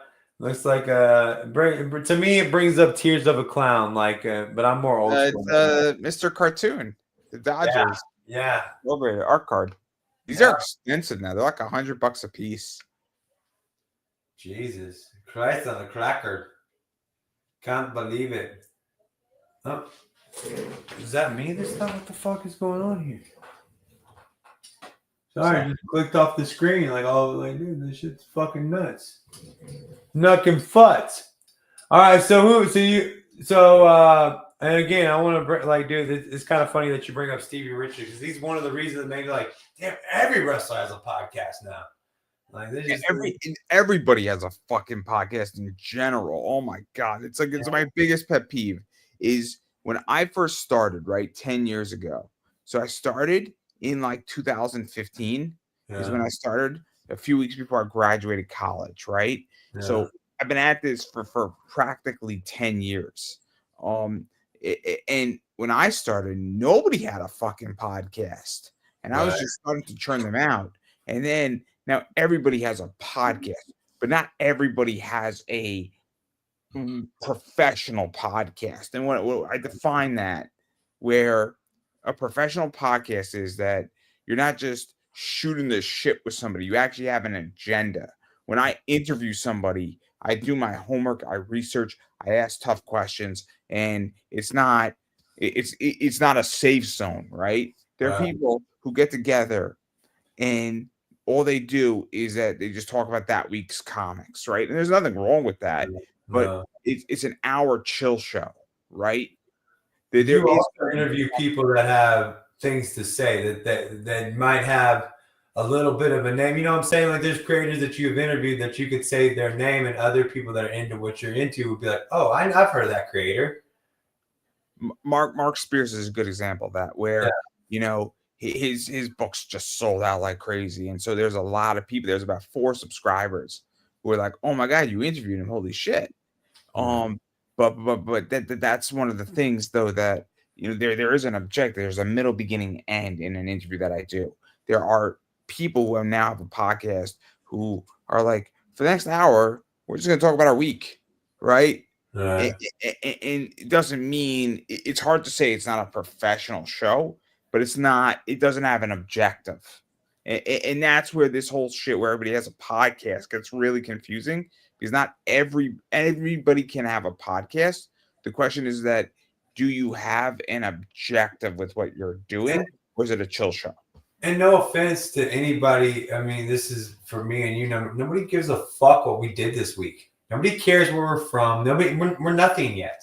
And that's why I use like the name of the show on my end is Last WWE Tonight and not Scam Wrestling. Because we're doing a wrestling podcast. WWE is big, not Sam Wrestling is big. So I'm gonna use those 2 fucking names. I'm gonna try to put them together so I can scam some of their viewerships. Just like one of my characters is the ladies' man. So I play up to people that like Saturday Night Live from the 90s. My position is that I call it talking wrestling because, I'm branding that component where it is well thought out because it is part of that where I used to do, conversations in pop culture is my thing, and talking wrestling is a offshoot of that. Like it is name branded for a reason, but I also take a different approach than you do, where I'm trying to build a brand out of it. But I'm also building a brand though, bro. I think I'm going about it a different. I get what you're saying, but I'm using like at least from everything I've heard on everything I've watched is like you find a niche that works and you stick with that niche. You find other things that niche and you do what those people are doing and do it well. I don't do that per se because I'm more of a comedy kind of funny guy, but I do use like one of my podcasts is I use the words of all these other podcasts like what is it like I use hiking with Kevin. I do hiking with Keenan, Fat Man, Beyond. Like I use every name of every big podcast that's out there right now, and that's just the title of my podcast. The Fat Man Not Beyond or Not Fat Man on this. I forget what I named it, but I just use a bunch of shit because unfortunately people don't care about our names yet. They don't care about at least what I found out. They don't care like when I name like say these comedians I do when I name it chatting out such and such, whatever comedian I'm interviewing, they don't really care. But if I put like your next favorite comedian, a stand-up comedy comic you haven't heard about, they're looking for those words, stand-up and comic and comedy. So I do that where YouTube tagging is crucial. It is crucial. YouTube interview titles are crucial. Thumbnails are crucial. So when I'm streaming, the objective of my stream is actually not to get the attention. The back end and the micro content is really the sauce because I have content and micro content that kills and it's 2 minutes. And so I've actually changed the game a little bit where the interview is important, but it's actually not the most important part. The important part is that I have a 3-minute clip of somebody and it's like, I just did Adam Riches. Adam Riches designed Mickey James's ring gear at WrestleMania 33. Yeah. I mean, let's be realistic. Mickey James's ring gear design is the fucking title, right? Something. I mean, I'm gonna play around with it and figure out what I'm gonna put there. But Mickey James's ring gear design, right? That's the fucking title for the micro content because that's gonna trigger something, and then you hashtag Mickey James, right? You hashtag Boom Studios, WWE, WWE Wrestler, WWE Ring Gear, Women's Wrestling. All of a sudden, like you have 500 tags, and it's somebody's looking for Mickey James something, so it's gonna pop off. But like that's the Mickey thing. James touching Mickey James is unmentionables or whatever. Like, dude, that pop, dude. That bring you all kinds of. Or who designed Mickey James's ring gear, right? Or Mickey James's ring gear. Anything of that nature in that micro content is gonna pop off.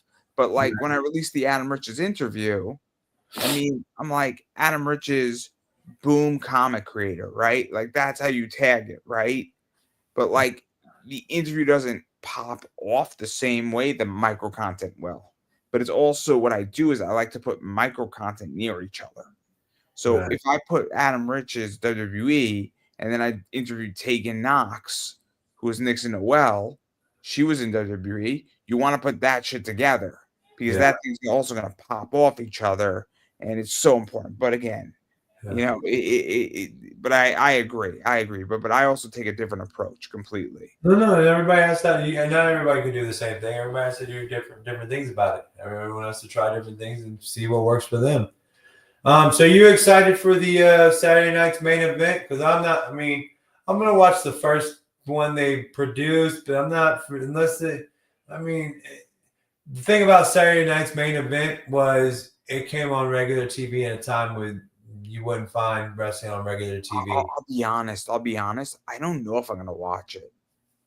And I'm not gonna watch it live. I'll tell you that right now. I'll maybe catch it the next day, or maybe I'll just watch like the YouTube highlights of it or something. But it really feels like another WWE Raw. But you know, it sounds like what are they gonna do? It sounds like maybe Kevin Owens and Cody Rhodes are gonna fucking duke it out or something. I haven't really heard any matches that have been like. the way I feel is that I might just want to like chill out and watch a lot of anime. So like tomorrow, or I might want to watch like just like a movie, or I might want to watch like Day of the Jackal. Like I might want to do something else than Oh shit! Is Saturday night's main event tomorrow? I think so. Yeah. Holy fuck! That seems. See, now we're like what's important anymore? Like I don't even know. Like I mean, it feels like we're like just supposed to be like four shows a month on each of your programs, and then one pay per view or one PLE a month. Now it just seems like now we're throwing in the. I mean, you got to think Saturday night's main event came out at a time when you only had. You were just getting started on the pay per view shit.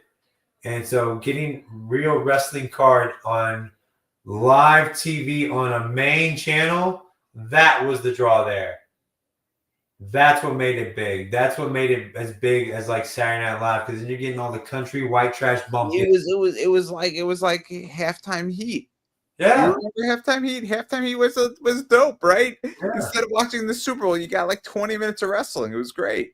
Well, it was like the whole reason that the Super Bowl show got massively big was In Living Color decided to put on their show during the halftime, and they got better ratings than the Super Bowl got. So then Fox is like, we gotta get Michael Jackson to do this. That's when the big halftime Super Bowl show started.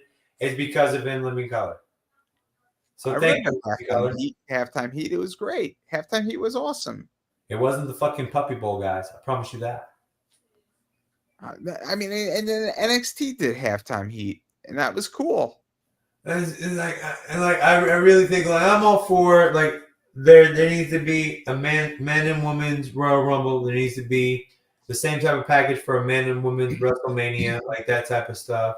There's some things that there needs to be a men and women stuff, but I feel like they could do like the Survivor or like really and truly they should have went back. They could have done the War Games with the men and done a regular old Survivor Series. That would have been a good match for the women to do. Would have been an old school Survivor, and I'm stealing that directly from Jim Cornette's mouth. I will give him. I'll give him the. That's a good idea. Now, let me ask you that. Let me ask a question. Right? Do you think that they should have kept if they did a traditional Survivor Series instead of a War Games with the women? Do you think that it should have been, the same teams, or do you think it should have been Raw versus SmackDown? Oh, see, and that's less manufactured. Yeah, I like that. I like that Raw versus SmackDown. That's good. A Survivor Series women's Raw versus SmackDown, plus a men's War Game match. See, that would bring. Then you're not seeing two of the same thing because at the end here's why I like the Raw versus SmackDown thing.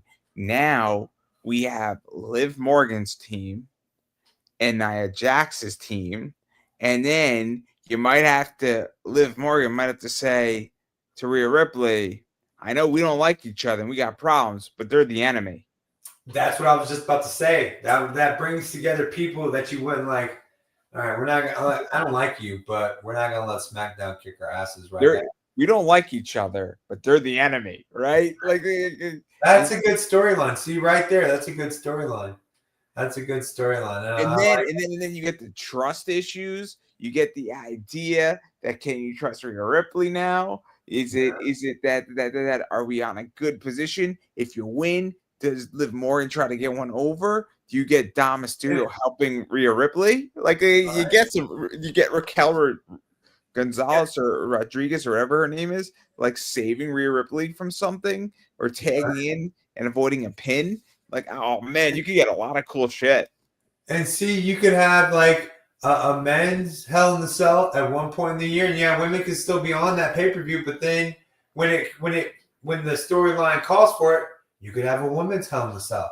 Like, what if Charlotte Flair and Rhea Ripley are trapped in a fucking Hell in the Cell match together after like some, like, you know what I'm saying? Like, I feel like that would leave it less manufactured. And I get it. It's all manufactured. It's a fucking story. I get all that. But I want to play in my stupidity. I want to play like I don't know shit's going on. See, but the whole thing about a traditional Raw vs. SmackDown Survivor Series, you now have it not manufactured because it used to be that way. That this was the whole thing with Becky Lynch. I don't know if you remember this. And maybe, but Nia Jax broke Becky Lynch's like nose, right? And she really broke it.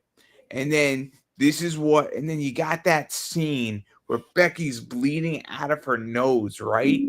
And the blood is all over. And it was like she was going like, and then she comes to Raw and she's leading the SmackDown team. And she says, when the man comes around, and then she fucking took a chair to Nia Jax. It was sick. It was sick. It was like, right.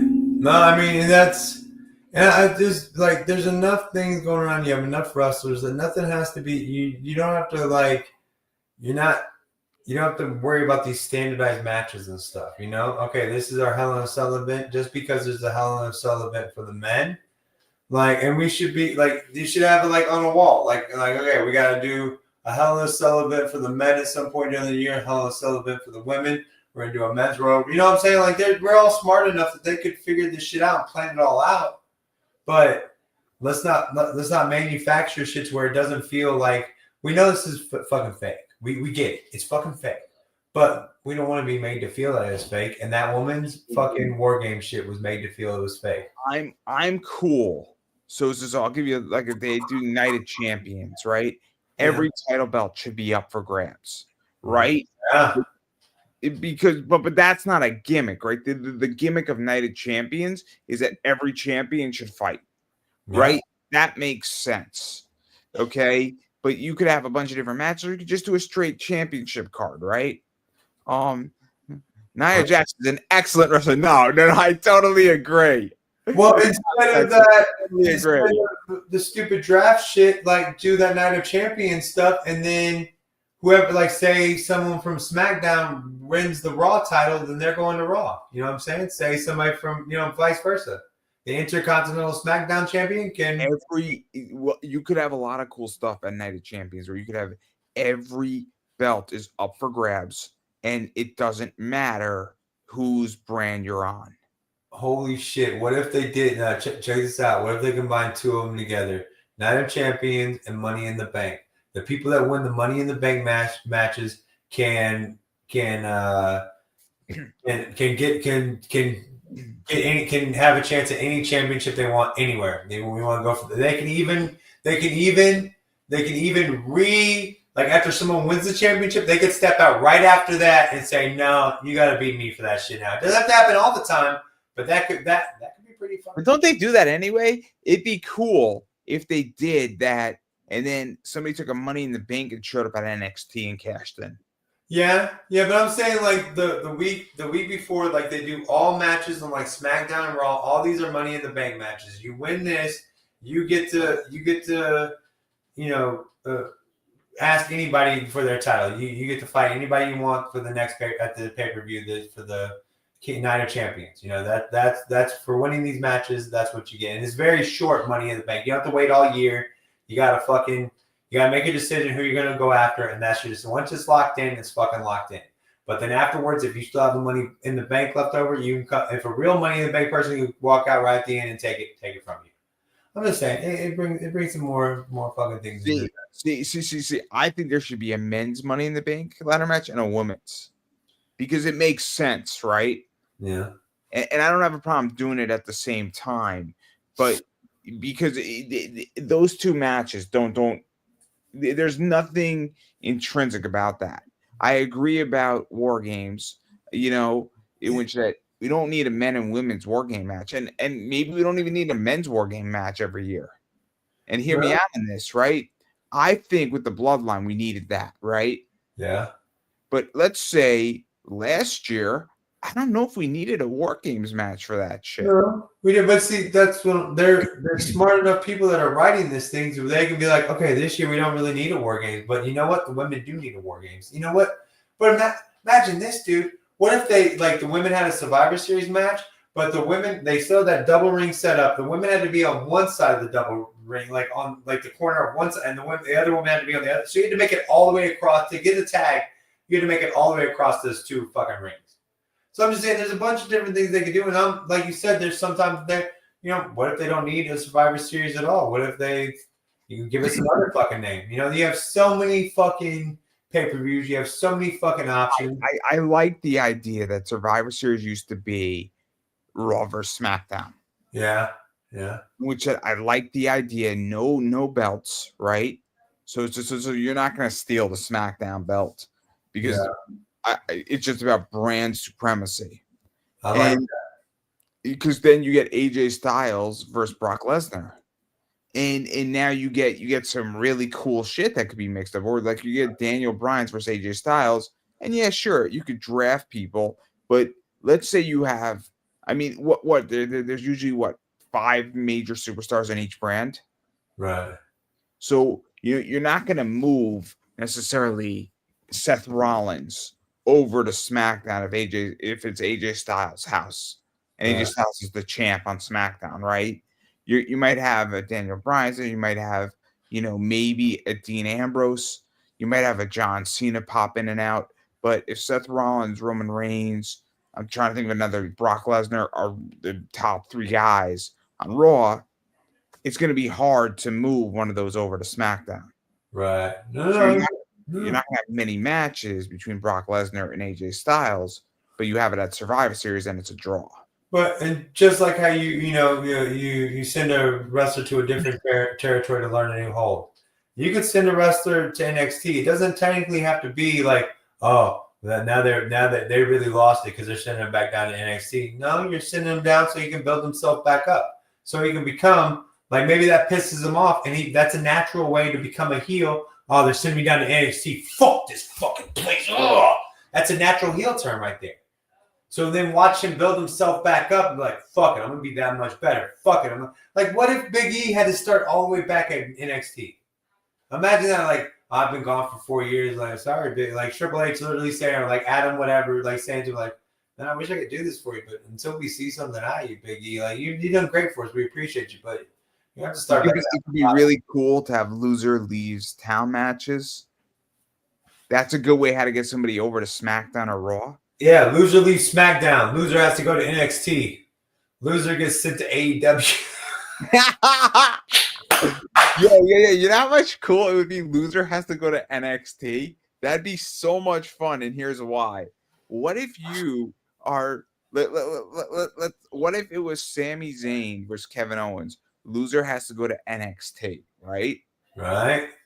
So now that'd be crazy, right? And then what you have is that you now have, because it's actually really interesting, is now you have a reason for Sami Zayn or Kevin Owens to be there, and then you could have NXT on Tuesday for like a month commenting who do they want in NXT, and then what if you have Sami Zayn and Kevin Owens or one of those down there, and then now they go get the fucking belt?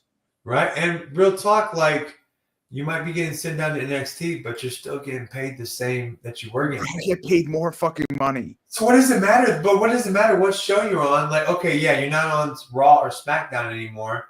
You're on the NXT brand, but you're still on the WWE brand, and you're still getting paid like from WWE. So real talk, guys. Like, It can get even crazier, right? Let's say you live in Florida, right? And let's say that you're a wrestler and you're a top wrestler and your wife is pregnant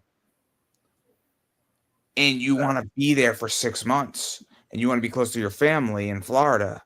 It's not maybe so bad to have a loser goes to NXT, you run NXT, you become the top guy at NXT, and then eventually you're going to be brought back up. And it's not that you're going to be demoted. fuck you. That's a good idea, Mecca. Fuck you. Fuck you. That's right. All the wrestlers fucking live in Florida. When you need to go home for a few minutes and be with your wife or your kids, whatever, you go to NXT for a couple months. Go to NXT, take a break off of Smack. That's a good idea, Mecca. Fuck you, bitch. God. I want to be the only one with good ideas on this shit, dude. That's a good idea, Mecca. Because then and also you get to teach all the young kids all cool shit. You're making them better. They're making you better. And I mean, I'll be honest. I mean, if you're Sami Zayn, why wouldn't you want to wrestle Ethan Page? Well, it's like sending a Mark Henry or a fucking the Big Show to OVW. Yeah, these guys aren't the best ever, but they've gone through the mix. They've wrestled other big time wrestlers, so you're learning. Every time you wrestle or do anything with somebody better than you, you learn something. That's why I never minded getting my ass kicked at ping pong or basketball or something, because I'm learning how to be a little bit better every single fucking time.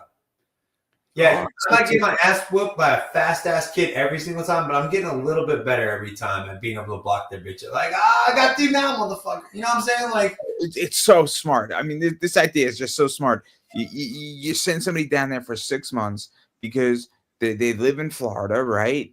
And they want to be with their family, and you also get to do some cool shit. And then you're taking them off of the main position, which opens up a spot for somebody else. And then you can bring them back and you can integrate them into a story. Like you take Sami Zayn and bring him down to NXT. The Bloodline story somewhat ended, right? yeah. And then when that thing heats up again, coming into WrestleMania, and he's been gone for 3 months, it's like, hey guys, how are you? And now they need Sammy, right? And so now he gets that pop and he just shows up and saves Roman.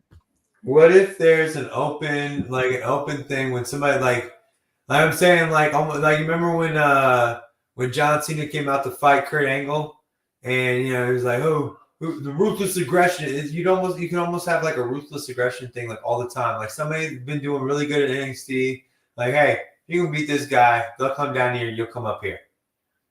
So it'd be that quick in that one match, boom, one pay-per-view, boom, switch. I can't believe I lost that. Like, so then you got Sami Zayn losing to, who I don't know any of the fucking but Braun Breaker at the time. Maybe that's how Braun Breaker gets brought up. You know what I'm saying? He loses to he beats Sami Zayn and he takes over his roster spot. And for Sami Zayn to come back, he has to do, you know what I'm saying? Like you could do shit like that. Like it opens up a lot of things if you just treat all three. Yeah, NXT is your OVW type of brand. It's your, off brand. It's where you send like all the young wrestlers come. That's also your old wrestlers. Like, imagine the guys that can't. Like, what if we got like 2 or 3 years of the Undertaker down to like an NXT before he fucking ran off? You know what I'm saying? Like when a guy or like a JBL. Like, what if instead of going to fucking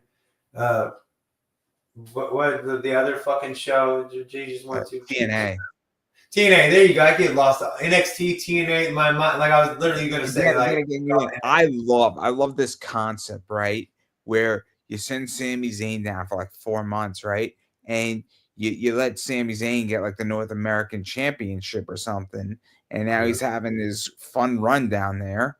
And guess what? He's still relevant, but there's people who don't watch NXT, so they're gonna be like, where's Sammy? But Sammy's not on vacation. Sammy's wrestling, but he's now building a brand in NXT, and then he might develop somewhat of a following for people to come up to Monday Night Raw. And then when he comes back, all of a sudden, because you could have him just show up in NXT, have him say, I want to capture this North American belt, and then he could have a loser leaves town match to come back up to Raw or SmackDown.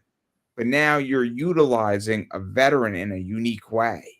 Right, and this whole little this new indie thing they're bringing up, that could be a whole nother spot that you send. Like, okay, we're gonna send, just like you said, Dolph Ziggler's doing that shit and doing indies. Like, you could do indies and do NXT and make yourself a bigger brand and almost do what Cody Rhodes did, but without leaving the blessed WWE.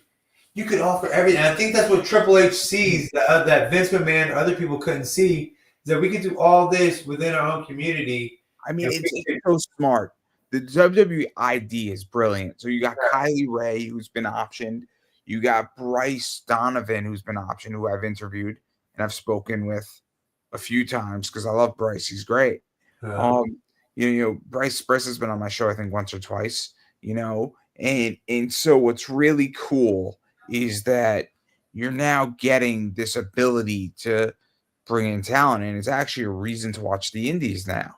Right. I mean, I'm going to get back into watching indie wrestling probably in January and watch like Beyond Wrestling and Wrestling Open and St. Louis Anarchy and PWA and all these cool places, because this is where the future is. I mean, there's all these amazing wrestlers who are going to be in AEW, are going to be in WWE, are going to be in Impact / TNA. And so it's a pretty cool system. And again, if I can get somebody who's been WWE ID'd, I mean, that's pretty sick, right? I would love if WWE said, "Hey, can we use your interview?" That'd be awesome. Right. That'd be a good get, dude. That'd be a good get. But I'm excited for what they have going on, and I'm gonna, of course, I pay for Peacock, and it's gonna be on Peacock anyway. So I guess I'm not gonna watch it live though. I gotta be able to fast forward through this shit. I watched War Games live, man, and it was like, I was just like, oh my god, hurry the fuck up, guys. I enjoyed the women's match a lot. I enjoyed the Intercontinental match. Oh, that was pretty solid. Yeah. Was not a fan of the US title. LA Knight and Shinsuke Nakamura. I was happy with the result, but it wasn't a good match. I think that's what they had to make it not a good match, because then LA Knight came out saying like, it was because he wants a rematch with the guy, and he said, I wasn't in my right mind. There's other stuff been going on, getting that. That's what they wanted. They wanted it to be like, oh, we gotta give LA Knight a reason why he messed up, why he lost to somebody like Shinsuke Nakamura or whatever. You know what I'm saying? Like, they've already kind of figured that out. They're already kind of given him an out like that. I don't want to see an out. Like, I mean, yeah, you got your ass beat because this guy's just a little bit smarter than you. You thought that you were like, you can't do, you little played, homie. You got played. Can't see me, bitch. I'm excited. The fact I do want, like, I got 5 days left till my son is off for fucking winter break. I am fucking bitches, dude. I told the teachers that, like, y'all need to work a little bit harder. This is bullshit, guys. Because when y'all are off, that's when I have to start my work, and that's messed up. So I got till next week, until like the first week of January or the second week of January. I think it goes back like January 6th or some shit. Whatever, man. Yeah, I think he does go back January. I think him, Netflix, and the insurrection all happen on the 6th of January.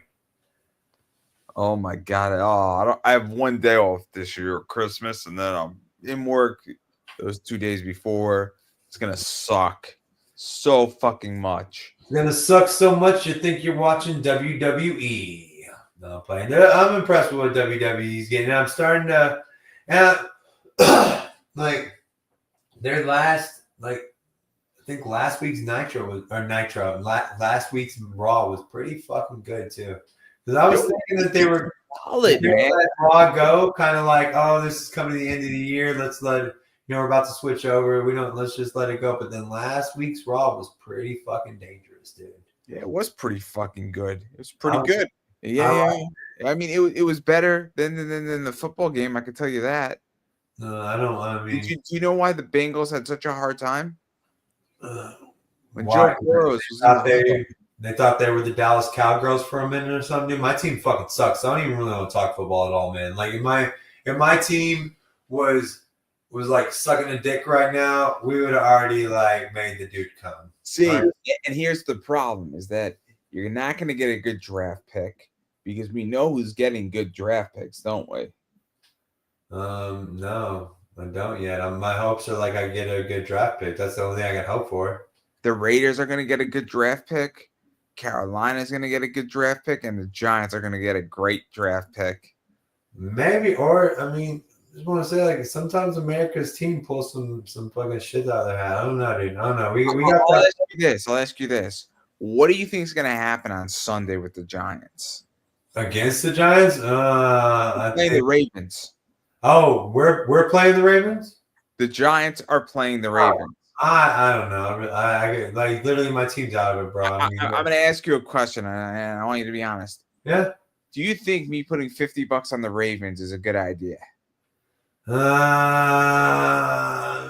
Hands down, they're playing the Giants. So they're playing the Giants. I mean, the Ravens are they're an iffy team at all times. Like they could either be like one of the greatest teams you could see, or one of the like, what the hell did I just watch? I think the Ravens are going to destroy the Giants. They might. If the Ravens are playing the Cowboys, I'd be way more nervous. Let's see the fucking Cowboys, dude. And I got this subscriber. I call him Philadelphia and Leo because he's from Philadelphia and he's an Eagles fan. And so he's one of my moderators, dude. We ultimately don't like each other, but we respect each other. Like, he's just a shit talking Philadelphia and Eagle piece of shit, dude. In fact, his name's Leo, and we're playing Dungeons and Dragons on my channel with ChatGPT, and I made him a bitchy bird that can turn into a weak ass lion. And he died in our first campaign. It's terrible. It's funny though. He died. I was like, yeah, that's what you get, you fucking Philadelphia Eagle piece of shit, motherfucker. He's like, how about them Cowgirls? Shut the fuck up, you fucking bitch. So my point that I'm making is that the Giants are just god awful, and God help them. They need help. The Jets aren't much better. Okay, not much. The Cowboys are pretty bad. Oh, they're fucking terrible, dude. I just hope that they God, I hope we get something good out of this shit. We suck. There's 60 million reasons why they're bad. They're all fucking Dak Prescott reasons. And I have white trash family members that did not like Dak Prescott from the beginning because he was black. And so from number one, it's like, all right, you fucking trashy white. Like, okay, I get it. You can't bet on black quarterbacks, but what the fuck ever, guys. Like, that's not what it is. But then it's like, okay, in this day and age of football, like, you got to not give two shits about the players at all. Treat Dak Prescott like you did Ezekiel Elliott. Kick his fat ass off the fucking team. You want 40 million? Fuck you. You want $60 million? Fuck you. I can pick up another quarterback. I got Cooper Rush in the background right here, Mitch. How about you take $20 million and let's go win some fucking Super Bowls the rest of your life? How about that, Dak? How about that? Or you need $60 million right now? Ask Stevie Richards how that worked out for all those other rich-ass wrestlers that lost their fucking money, bro. I don't want you to be one of these broke bitches later in life. You win a Super Bowl for Dallas, dude, we will never let you be broke. Never let you be broke. But whatever, man. Patrick Mahomes can burn $1 billion and he'll never be broke. Right? Because he can always live in the city of Kansas City for the rest of his life and be taken care of. He'll never have to buy another beer. He'll never have to pay for another fucking meal in Kansas City because he's brought them so many fucking Super Bowls. Ask Emmitt Smith, Michael Irvin, Troy Aikman. When they come to Dallas, how the fuck do they feel? They feel like gods when they come through. That's why Emmitt Smith has always lived in Dallas. He's never moved away from Dallas because when he's in Dallas, we treat him like a god. Oh, Emmitt Smith, here you go, sir. Welcome to the McDonald's. Let me put the red carpet down for you, sir. Here you go. And we love us some Emmitt. And I just want to say about Eli Manning. Eli Manning. How do you think Eli Manning is treated in New York? He's treated like a king. Chump ass bitch and like fucking Eli. If I was Peyton Manning, I would slap the shit out of Eli Manning every time I saw him. Like, dude, you know I'm better than you, right? You agree though, right? That I agree. Well, right? Caitlin Clark is treated well in Iowa. Yeah. In which Caitlin Clark is a god in Iowa. Yeah. Okay, there's positioning. Dan Marino for the Dolphins is a king. Oh, dude. Dan Marino could go Aaron Hernandez in fucking Miami, and we wouldn't hear a fucking word about it. That shit would be swept What do under you the mean? What do you mean? It rug. didn't happen. It didn't happen, Yeah, Keenan. What are you talking Dan Marino murdered somebody? Not in our town, buddy. Now you better go check with like Jim Kelly and Buffalo Bills or some shit. That didn't happen in Miami, bro. I'll tell you that right now. Dan Marino's a goddamn god. Goddamn god. It's like Joe Namath on the Jets, right? I wanted to ask you about like how you feel about your amazing Mets. I know they just signed. Aren't they the ones that signed? What's his name for $400 You million? sent Juan Soto, just Yeah, one player. player, just one. Juan Soto, it's so bad at me. Oh man, I'm sure you're dying of excitement over there. I'm sure you're just like, yeah, now we're gonna do nothing and pay. Okay, here's the problem, right? Here's the problem, right? Yeah. The Mets, there are 27 players or 28 players on a team. 12 of those players are in free agency. Basically, what the Mets did is that they did so fucking well that they made pretty much half their team worth probably about collectively probably worth about $200 million more. Which is I mean, there's two ways to look at it. Either they were too good, which is a good problem, or they've developed and that they just understood and that they weren't supposed to be there and their management just made players more valuable. Like a guy like Jesse Winker, it's a good problem because it means the organization is healthy. I'm going to make a prediction on this show right now. Sorry. This is going to be the amazing Mets. This is going to be y'all's Alex Rodriguez as it was for Texas Rangers. Like, we had to pay that motherfucker for years and years. This is going to be y'all's Alex Rodriguez. Here's what I think, right? What I think is that I think the Mets in the next 5 years are going to win a World Series. But you can't win a World Series with one fucking player, dude. I think so. You got Lindor. You have Mark Vientos. We're going to find out what Acuna's made of. Siri is now going to be playing center field. You know, and what I think is going to happen is that the real question is that what they're doing with Pete Alonso, right? And I want Pete Alonso to stay on the Mets, but I actually think that they're going to cut him and get rid of him because I think there's better options. Yeah. I think there's better options. I think economically keeping Pete Alonso is better for the team's economics. I don't think it's better for the team to win. Yeah, but economics don't really matter in baseball. Like, y'all can do whatever y'all want to in baseball. Like, if you have the money, you can spend as much money. What I mean is that there's a difference between value for the team. So if you keep Pete Alonso, you're going to sell more jerseys. You're going to probably sell more tickets. There's going to be other things that go into it. If you're looking at it from a pure business value standpoint, Pete Alonso is worth more than Vladimir Guerrero Jr. Because he's homegrown. There's just more merchandise and more promotion that can be achieved. But if you want to win, there's a difference between winning and that, right? Sorry, and my 3 yawns are not because you're boring. It's because I'm fat, old, and tired. It has nothing to do with you understand. You understand that those two things are very different, right? John Cena is worth an indefinite amount of money because it's the name John Cena in WWE. He is not as good as he was 5 years ago. Yeah. But I digress. But we've been speaking for almost 2 hours. No, we have, dude. No, I didn't do that to cut you off. I was just saying my yawning has nothing to do with our conversation at all. Oh no, I don't give a fuck. I don't care. I'm tired, bro. I've been up since 6 a.m. dealing with a kid, and I've gone live.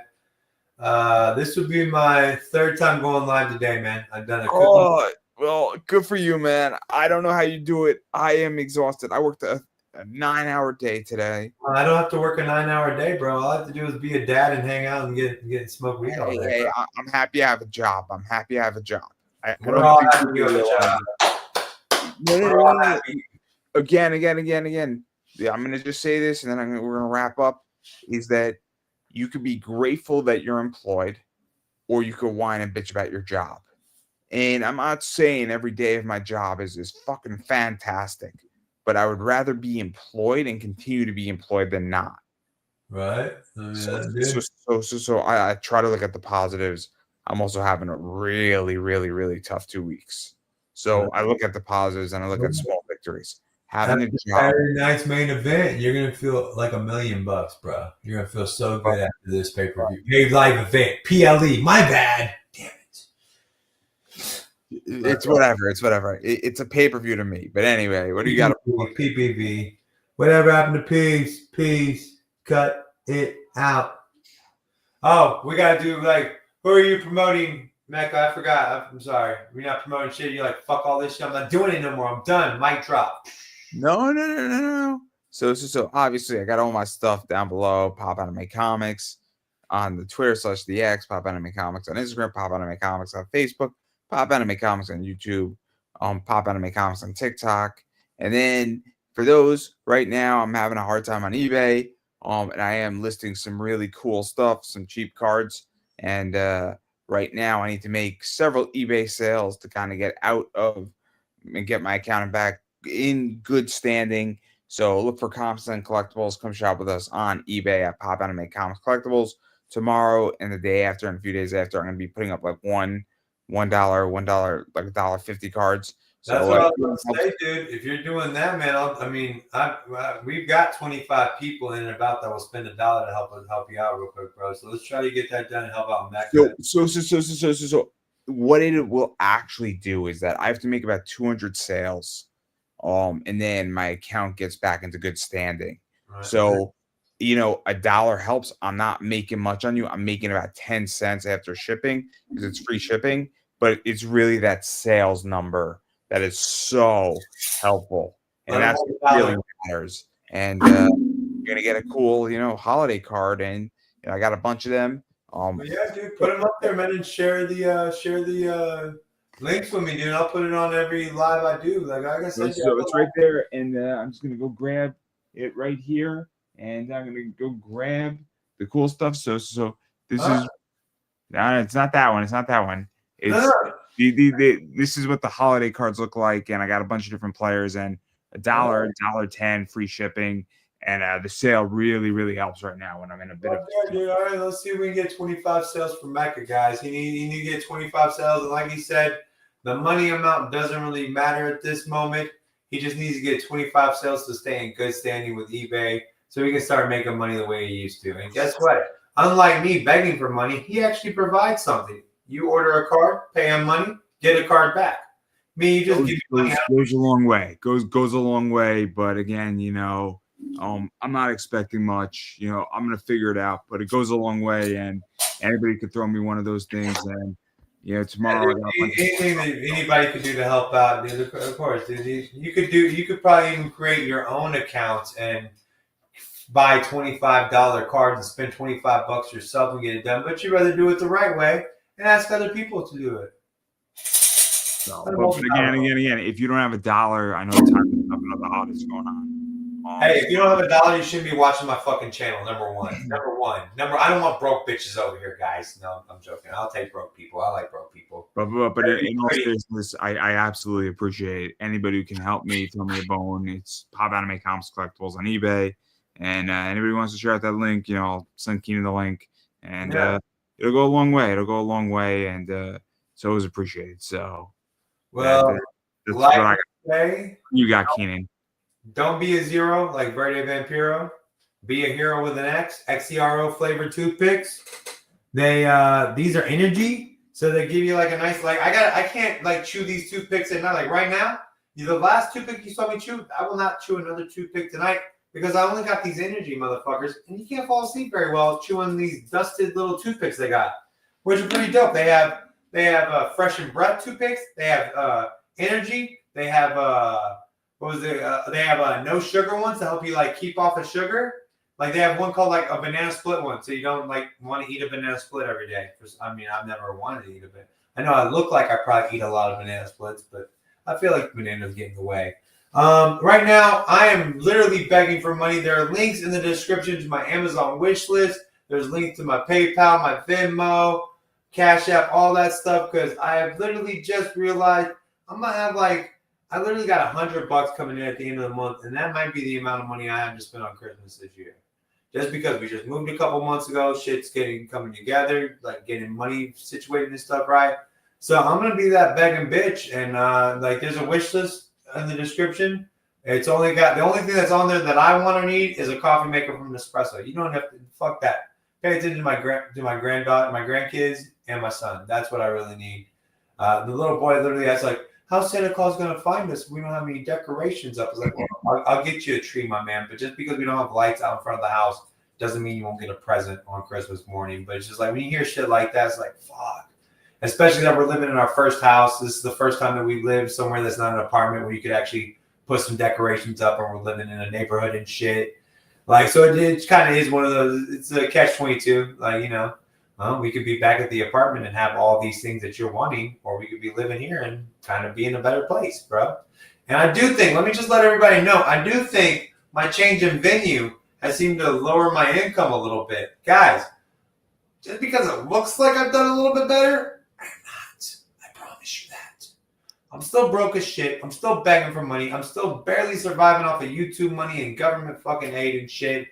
So, yeah, I mean, let's beat the fucking shit, and let's just let's keep it coming up. I need help. Mecca needs help. You know who doesn't need help? The people that are stealing ideas for fucking shows and shit. This is our shit. Like, we started this shit. I swear to God, if they choose their name to be Last WWE Tonight, when I get a little pissy, they don't really like, real talk. The guy I'm having beef with, he took a picture of some food he was gonna eat. Like, it was like some tacos, and he talks about like how he was a chef or he has some culinary training. I was like, well, I know you don't have any culinary training, because unless you cook the food, chefs don't take pictures of the food. And we might write about it. We might say, oh, the food there was delectable. Oh, everything was so soft. But we will never take a picture like, hey, selfie with the food. So then he said, oh, well, I guess it must be nice to never cook anything bad. And I was like, well, you know what, bitch? My shit might not look good every time, but I know it tastes fucking good. Let's do it. So now I've been cooking almost every day, and every day I'm like, this tastes good, motherfucker. Oh, let's make chicken Alfredo. Let's make steak Alfredo. Let's make eggs. Let's do this. Let's do that. All for you, stink bitch. Sorry, I'm done now. I'll quit talking. Oh, no, you're fine. You're fine. You can talk as much as you want.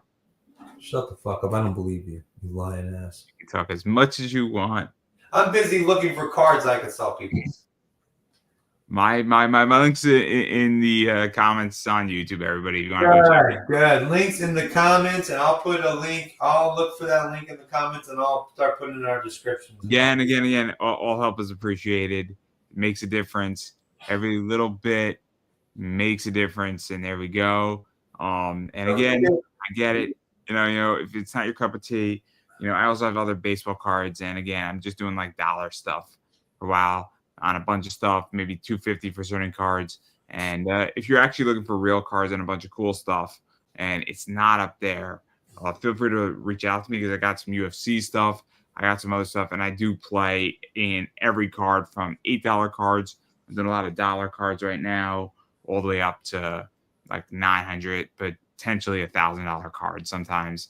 And so, yeah, you know, I saw a lot of cool shit. So the main focus is we got to get him back up to making, like, we got to get these sales done. We got to get these little fucking mamby-pamby sales done to where you can get back up and running. And then those bigger sales will actually fucking matter, because they won't be holding back his money at all.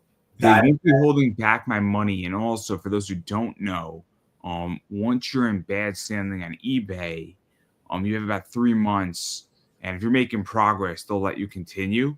And if you didn't meet your goal, they'll let you continue, because they want you to still go, but they do charge you 18% and not 13%. So it is really painful in a lot of ways. And again, a lot of shit's going on, and my buyers are getting their items. It's just that there was some disputes that occurred that weren't addressed the right way and snuck up. So, you know, I sold about 850 items, and I had 4 disputes, and that's why where eBay had to step in, and that's why my account's in poor standing. It has nothing to do with feedback or anything like that. It has to do with the fact that you can only have like 2 out of like 850. So I think it's crazy personally. But again, crazy. It feeling the things that you discussed with me make it feels like it's a little bit Draconian. or something that somebody could just be like, "Hey, I want to return this." You know what I'm saying? Like I feel like they could have went like, "Hey, I'm not satisfied with this. Am I wrong or am I right?" Like they could have came to you and be like, "All right, no problem." It's interesting, right? Because what 10 years ago, because I've been on eBay for a while now, I felt the clientele was less. I feel that they were more honest, and Right. this space has become very, very complicated. Is a good word to use, and it's become dishonest. It's become more conniving. So I'll give an example. I sold somebody Juju Watkins cards. Yeah. She's a basketball player, and she threw out the first pitch at a baseball game. Mhm. And person says they came all scratched and the corners are bent. They send pictures, and I'm like, I don't see this. I don't see this. And eBay actually said to me, we don't see it either. So that happens too, where eBay actually sided with me. Where I But do they count that as one of the, like you saying They like didn't. count That as was one one of of the the ones four? they didn't count, but I'm looking at this and I'm like, if I fuck up, like I sent somebody and something happened and then it was insured and I was covered, but where something happened and something happens in the mail, but like with these Juju walking cards, I'm like, I don't see it. Dude, like I have extras and I could send you out new ones, or I could just refund you, or I could give you a partial refund, but I didn't see it. Right. I was looking at it. My mom looked at it. My dad looked at it. Somebody at my job looked at it. And we're all like, we don't see it. We don't see this.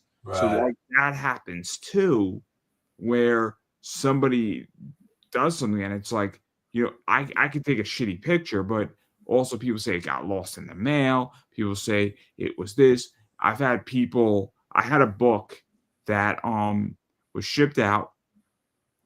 I had a tracking number that it was delivered. Person said it was never delivered on it. Then what they did is they opened it up. They then sent it back to me through UPS, not through eBay, put a different book in it, and then they filed a credit card dispute. Dude, that's a thing. Like people send shit back to Amazon. Like they'll just put like rocks or they'll get a DVD player and send back like their old DVD player or some shit like that. And so what happened is that I now have a credit card dispute against me, which means that the credit card company is now looking into it. I provided evidence to eBay. I took a video of it, sent the video of me opening up the package to eBay. So, and eBay's like, yeah, you're not fucking around now. And then turns out that it took 8 weeks for a $120 item. Meanwhile, I have a hold against me on eBay, but that didn't count against me either because that was actually decided. But that's a really big issue now too. So this whole thing, I mean, I could go on for hours about it, but I've learned, because I went from selling last year 213 items to selling about 900 this year, give or take. That's Right. a big jump. And when you're jumping from about 11,000 to about 26, 27,000, that's Right. a big jump in sales. Right. And so like that's where I'm going with this, is that, the percentage that I make, obviously the percentage hasn't changed from last year to this year. It's just that it's a larger number. But Right. again, the account's in bad standing now because there's been some issues, and that's why I'm doing dollar cards. And that sale really 25, 50 of them, it just helps get me there faster. Right. So if you can afford it, you want some cool stuff, I'm going to be listing a bunch of stuff tomorrow. A bunch of stuff from like Aaron Judge to LED La Cruz's, some rookie stuff, and some cool stuff and some Bowman Chrome stuff. So again, free shipping. And Real quick, will there be any like anything that pops up in your stuff that'll like for $1 that is definitely gonna be worth more? And like, hey, I'm just asking, like, would they be able to come across something like that in your thing? Like, okay, this is worth way more than $1, but he wants a sale. We're just gonna get this done real quick. I think something like an LED La Cruz. If you Yeah. pick this up, I think you're going to do fine with this. It's a rookie LED La Cruz. He's a good player. Wyatt Lanford is another one that I'm throwing for $1, maybe $1.20. So it's a holiday. It's obviously a rookie card. So if you're looking for that, Josh Jung is a good player. So there's stuff like that. But then also, I mean, I haven't gotten to them yet, but I have stuff like this, which are the Halloween football cards. So JJ McCarthy. So this is a rookie JJ McCarthy Halloween card. So again, for $1, I mean, it's pretty reasonable. And as I stated before, and then I have some plaid variations that I'm on up also, but those are going to be like $2, maybe $2.50. And they're variations of that. So, yeah, and then I just throw up some other cool stuff. So, it's that type of stuff. But I think that you pick up like Julio Rodriguez, which is this one right here, for $1 with free shipping. I don't. It's a low risk for a holiday cool card. Right. So, I mean, that the only reason why I'm interested in doing this is that I have some duplicates, and I know people want to finish their collections, and B, I'm picking the players that I think are pretty solid players. And if you're taking a risk for $1 with free shipping, and let me remind everybody that shipping of a card is 70 cents. Right. So again, I'm not making much on anybody here. Right. Legitimately, I'm making like 10 cents, if at all. Right. You're just trying to get back in good standing where you can get back to, actually, because again, if you sell a $900 card, it doesn't really fucking matter if you're not getting any of that money back. It's that money back and also access to it. Right. That's the big part. And so there's two things I'm trying to do. I want to get rid of some of my duplicates and make space for new stuff. And I also want to, get back in good standing. And so, and then I got some Caitlin Clark stuff. I got some football stuff. And then if you're also looking for just some other expensive shit, I mean, I got that too. So, and then I don't know if anybody is an Ultraman fan, but I have that stuff too. So the Ultraman shit, nice. Yeah, these are fun. These are fun. And so, I mean, I might be asking like 50 cents on that. Again, I just want to get back in good standing and can't say enough about it. So anybody who could help me out for $1 goes a long way. We'll see.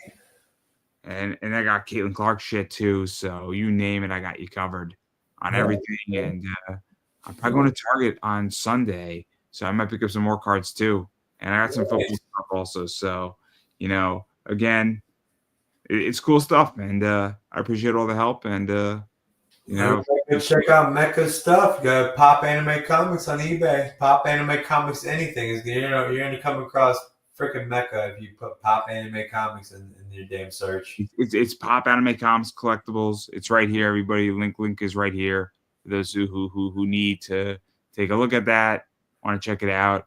Again, carry a lot of cool stuff. I also have some John Jones stuff coming in on Monday. Nice, cool. Yeah. Retain the belt, and if I'm lucky, I'll get some short print variation posters. I'm asking $40 for those if I get them. Cool, man. Well, I hope it all works out. I bet you will. We hope to hear some news about it next week when we talk, man. I think it's going to work out. I think it's a solvable problem. It's just a painful one. Right, just something you got to figure out. You got to get it done when you do. But if you help me now, and anybody who helps me now, and you guys need help, I'm always willing to return the favor. So Mecca, are you promising a reach around? Is that what you're saying, Mecca? You're gonna give a reach around? No, I'm not promising anything. We can come up with a different name for it because I don't want to incriminate myself so quickly here. Spend $1 with Mecca, and he will reach around and give you the hard one, bro. You know what I'm saying? No, I'm just playing. Well, this has been Conversations in Wrestling, which is a stupid ass title. It's Talking Wrestling. It's Talking Wrestling. Damn it! It's so many different words you have to remember and shit.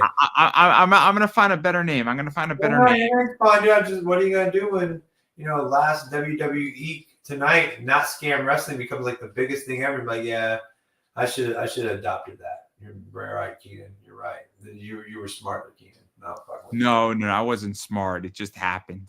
I'm not that smart. I'm that smart. I'm saying I was the smart one in this shit. I'm the one with all the good ideas, not you, man. So we'll see y'all here again next week. I'll be here begging for $1. He'll be here asking for $1 on his cards and shit, or he'll have his problem solved. One of two things is gonna happen. One or two. I'll let everybody know. You know, we're making some sales. We already made like 2 sales today, so we're gonna just chip away at it. We're gonna hope for the best, and you know what it is? We just go one sale at a time, and I got a feeling it's all gonna work out. It will, and I promise you, I will never stop begging for your dollars, guys. I will always be begging for your money, guys. Every time. All right, well, this was Talking Wrestling. Is that what was it? It's Talking Wrestling and this week. Well, I know, but I can't stop thinking conversations because it's conversations in pop culture. So now I'm thinking conversations in wrestling for some stupid fucking reason. It's just stuck in my head, dude. It's like I interviewed this guy named Darrell, and he literally made a joke about all these white people call him Daryl. So the entire time, it's in my head, don't call him Daryl. Don't call him. Even though I never thought that before I heard his stupid joke. Like, before I heard his little joke, I was not thinking, like, I know how to spell Darrell. I know how to say that. Darrell, Durell. That's Darrell. I got that. Daryl is different. But once that was in my head, I could not stop thinking, don't fuck up his name. Don't call him Daryl. And I almost called him Daryl like twice during the interview, dude. Like, almost fucked up again. Darrell, Darrell, something. I don't know. But thanks again, Mecca. I appreciate this every week. I think we have fun every week, and we're doing good enough that people want to steal what we're doing, so that's fine. It's fine with me, and I believe that's a wrap, everybody. That is for people bigger. That is a wrap.